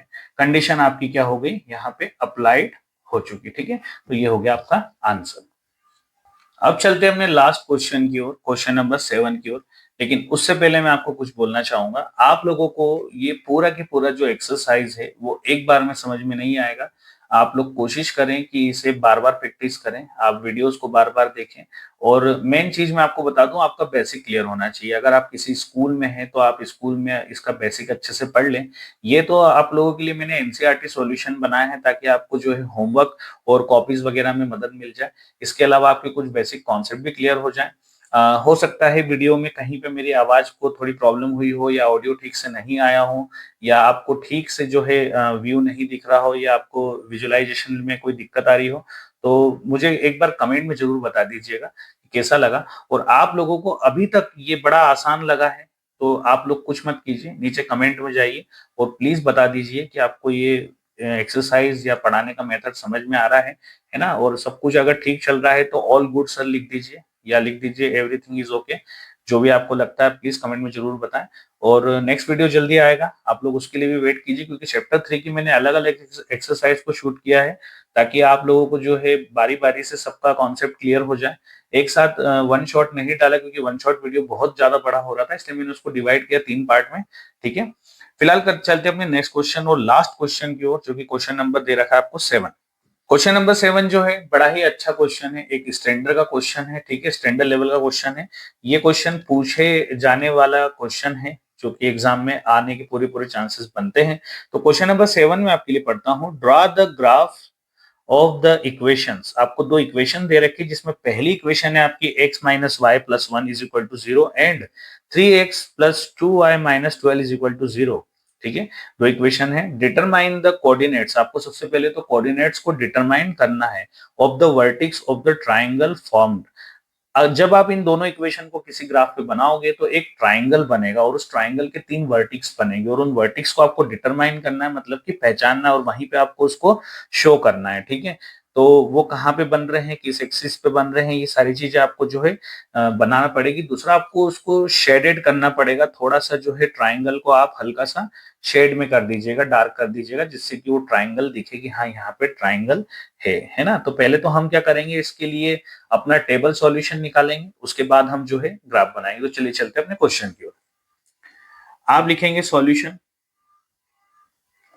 सॉल्यूशन में क्या करना है आपको, सबसे पहले इक्वेशन लिखना है। तो इक्वेशन जो दे रखी है वो दे रखी है x माइनस वाई और प्लस का 1 है, ठीक है, इज इक्वल टू 0। ये बन गया आपका equation number 1। As it is आपको इक्वेशन 2 दे रखा है। इक्वेशन 2 है 3x प्लस का 2y और माइनस का 12 is equal to 0 is equal to, या इक्वेशन नंबर 2। इस तरीके से हमारी दोनों इक्वेशन हो गई है, ठीक है। अब क्या करना है, हमें इसको जो है बारी बारी से वैल्यू रख के चेक करना है, ताकि जो है हमारा आंसर हमें मिल जाए। तो आप सॉल्यूशन टेबल बना लेंगे इस तरीके से। सॉल्यूशन टेबल के लिए ये हो जाएगा आपका x, ये हो जाएगा आपका y। सेकेंड इक्वेशन के लिए सॉल्यूशन टेबल आपका रहेगा, ये हो जाएगा आपका x, ये हो जाएगा y। आप लिख दोगे फॉर इक्वेशन 2 और यहां लिख दोगे फॉर इक्वेशन 1, ठीक है। पहला इक्वेशन उठाते हैं, x minus y is equal to, ये प्लस का 1 इधर आ जाएगा तो माइनस का 1। अब ये माइनस का y उधर चला जाएगा तो क्या हो जाएगा, प्लस का y। अब देखिए y की आप ऐसी वैल्यू सोचिए जो हमको x की वैल्यू दे दे लेकिन पॉजिटिव दे। तो अगर मैं y की बड़ी वैल्यू जैसे -1 रखता हूँ तो -1 तो क्या हो जाएगा, या प्लस का 1 रखता हूँ तो ये क्या हो जाएगा, 0 हो जाएगा, ठीक है। तो आप जो भी रखें, लेकिन आप सोच समझ के रखें कि आपको रखना क्या है। तो सबसे पहले तो देखो सुनो, मैं अगर 2 रख देता हूँ यहाँ पे तो 2 क्या माइनस प्लस माइनस हो जाएगा, और 2 में से 1 जाएगा तो 1 बचेगा। तो अगर मैं y की वैल्यू यहाँ पे 2 रखता हूँ तो मुझे पॉजिटिव 1 मिल जाएगा, ठीक है। इसको इक्वेशन नंबर हमने 3 नाम दिया। लॉजिकली आप इसको थोड़ा सा सोच के देखेंगे तो आपको समझ में आएगा। इक्वेशन नंबर, ठीक है, ये आपका 3 हो गया। दूसरा, अब हमको एक और पॉइंट सोचना है। तो अब यहाँ पे मैं y की वैल्यू अगर 3 रख दूं तो मुझे 2 मिल जाएगा, ठीक है। तो मैं अगर 3 रखता हूं तो मुझे 2 मिल जाएगा। एज इट इज मैं इस इक्वेशन को लिखता हूँ और इसकी वैल्यू को उधर करता हूँ तो 3x प्लस 2y ये हो जाएगा प्लस का 12 क्योंकि माइनस का 12 उठ के इधर आया है। फिर हम किसी भी एक को भेज देंगे, हम अगर चाहें तो y को भेज सकते हैं इस बार, तो 3x ये आ जाएगा इधर, तो बन जाएगा माइनस का 2y। अब ये 3 जो मल्टीप्लाई में उठ के इधर आएगा तो डिवाइड में। अब कुछ ऐसी वैल्यू सोचें जो इस 3 से जल्दी कैंसिल आउट हो जाए, है ना, तो ताकि कैलकुलेशन करने पे, तो सपोज करो अगर मैं y की वैल्यू यहाँ पे 3 रखता हूँ तो 3 टू जा 6 हो जाएगा और 12 में 6 गया तो 6 ही बचेगा, ठीक है। तो y की अगर मैं 3 रखता हूँ तो यहाँ पे हमें बचेगा 6 और नीचे है 3, मतलब ये इसको कैंसिल करेगा तो यहाँ पे 2 आएगा, तो x की वैल्यू हमें 2 मिल जाएगी। सपोज करो अगर यहाँ पे 0 रख देता हूँ मैं y की वैल्यू, तो मुझे ये 12 आसानी से क्लियर हो जाएगा, तो 3 और 4 जा हो जाएगा आपका 12। इस तरीके से जो है आपके सारे जो भी है कोऑर्डिनेट पॉइंट वो पॉजिटिव बने हैं, तो हमें ज्यादा दिक्कत नहीं आएगी, हमारा ट्राइंगल बड़ा एक्यूरेट बनेगा, ठीक है। तो मैं आपको बता दूं कि सबसे पहले तो आपको एक अच्छे से प्रॉपरली ग्राफ को तैयार करना है ना, और अच्छे से उसमें मेंशन करना है सारी चीजें। देखिए ये है हमारा ग्राफ और इन पॉइंट्स का अब हमें यूज करना है। तो इक्वेशन 1 के लिए ये दोनों कोऑर्डिनेट पॉइंट्स हैं और इक्वेशन 2 के लिए ये दोनों कोऑर्डिनेट पॉइंट्स हैं, एक एक करके हम रखेंगे। तो पहले x की वैल्यू है 1 और y की वैल्यू है 2, तो x के लिए 1 y के लिए 2 जो है यहाँ पे आके मैच हो रहा है, हमने यहाँ पे इसको मार्क कर लिया। फिर उसके लिए x के लिए जो है 2 है और y के लिए 3 है, तो x का 2 यहाँ पे और y का 3 यहाँ पे आके मैच हो रहा है, हमने यहाँ पे आके उसको टिक कर लिया, ठीक है। अब क्या करना है, हमें इन दोनों को मैच करते हुए एक लाइन खींचना है। तो लाइन इतनी प्रॉपर होनी चाहिए कि सारे जो है बॉक्सेस की कॉर्नर ही मिलना चाहिए, ठीक है। इसलिए आराम से आप जो है इनको सबको मैच करके लाइन खींचें।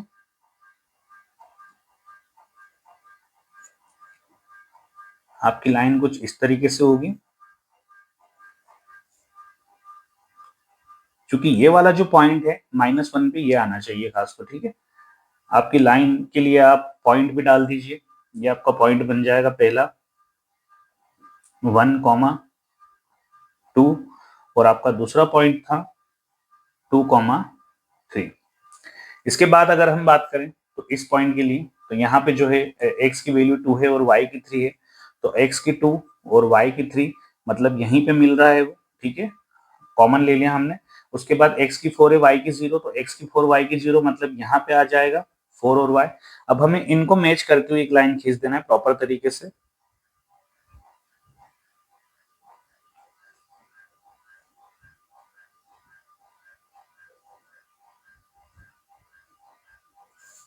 देखिए मैंने यहाँ पे कुछ हिस्सा छोड़ दिया है, उसका रीजन ये है कि जो आपके पॉइंट है कोऑर्डिनेट पॉइंट ये कटे नहीं है ना, तो इसलिए मैंने थोड़ा सा गैप छोड़ दिया। आप आगे से खींच सकते हैं, इसमें से कोई प्रॉब्लम नहीं है। अच्छा दूसरी चीज, अब इनके पॉइंट हम दे देते हैं, तो चूंकि 2 और कॉमा 3 हमारा दूसरा पॉइंट भी था, इसलिए हमें एक बार फिर से लिखना पड़ेगा इसको, ठीक है। 2,3 लिख दिया। उसके बाद हमारा अगला पॉइंट था 4 और 0, तो यहाँ पे आपको मेंशन करना पड़ेगा 4 और 0। अब उसने हमसे पूछा था ट्राइंगल के तीनों वर्टिक्स, तो आप अगर गौर से देखोगे तो ये आपको ट्राइंगल बनता दिख रहा है, वर्टिक्स इसका मतलब इसके कोने, तो ये इसके कोने हैं, तो हमें इसके कोनों को जो है हाईलाइटेड करना पड़ेगा, ठीक है।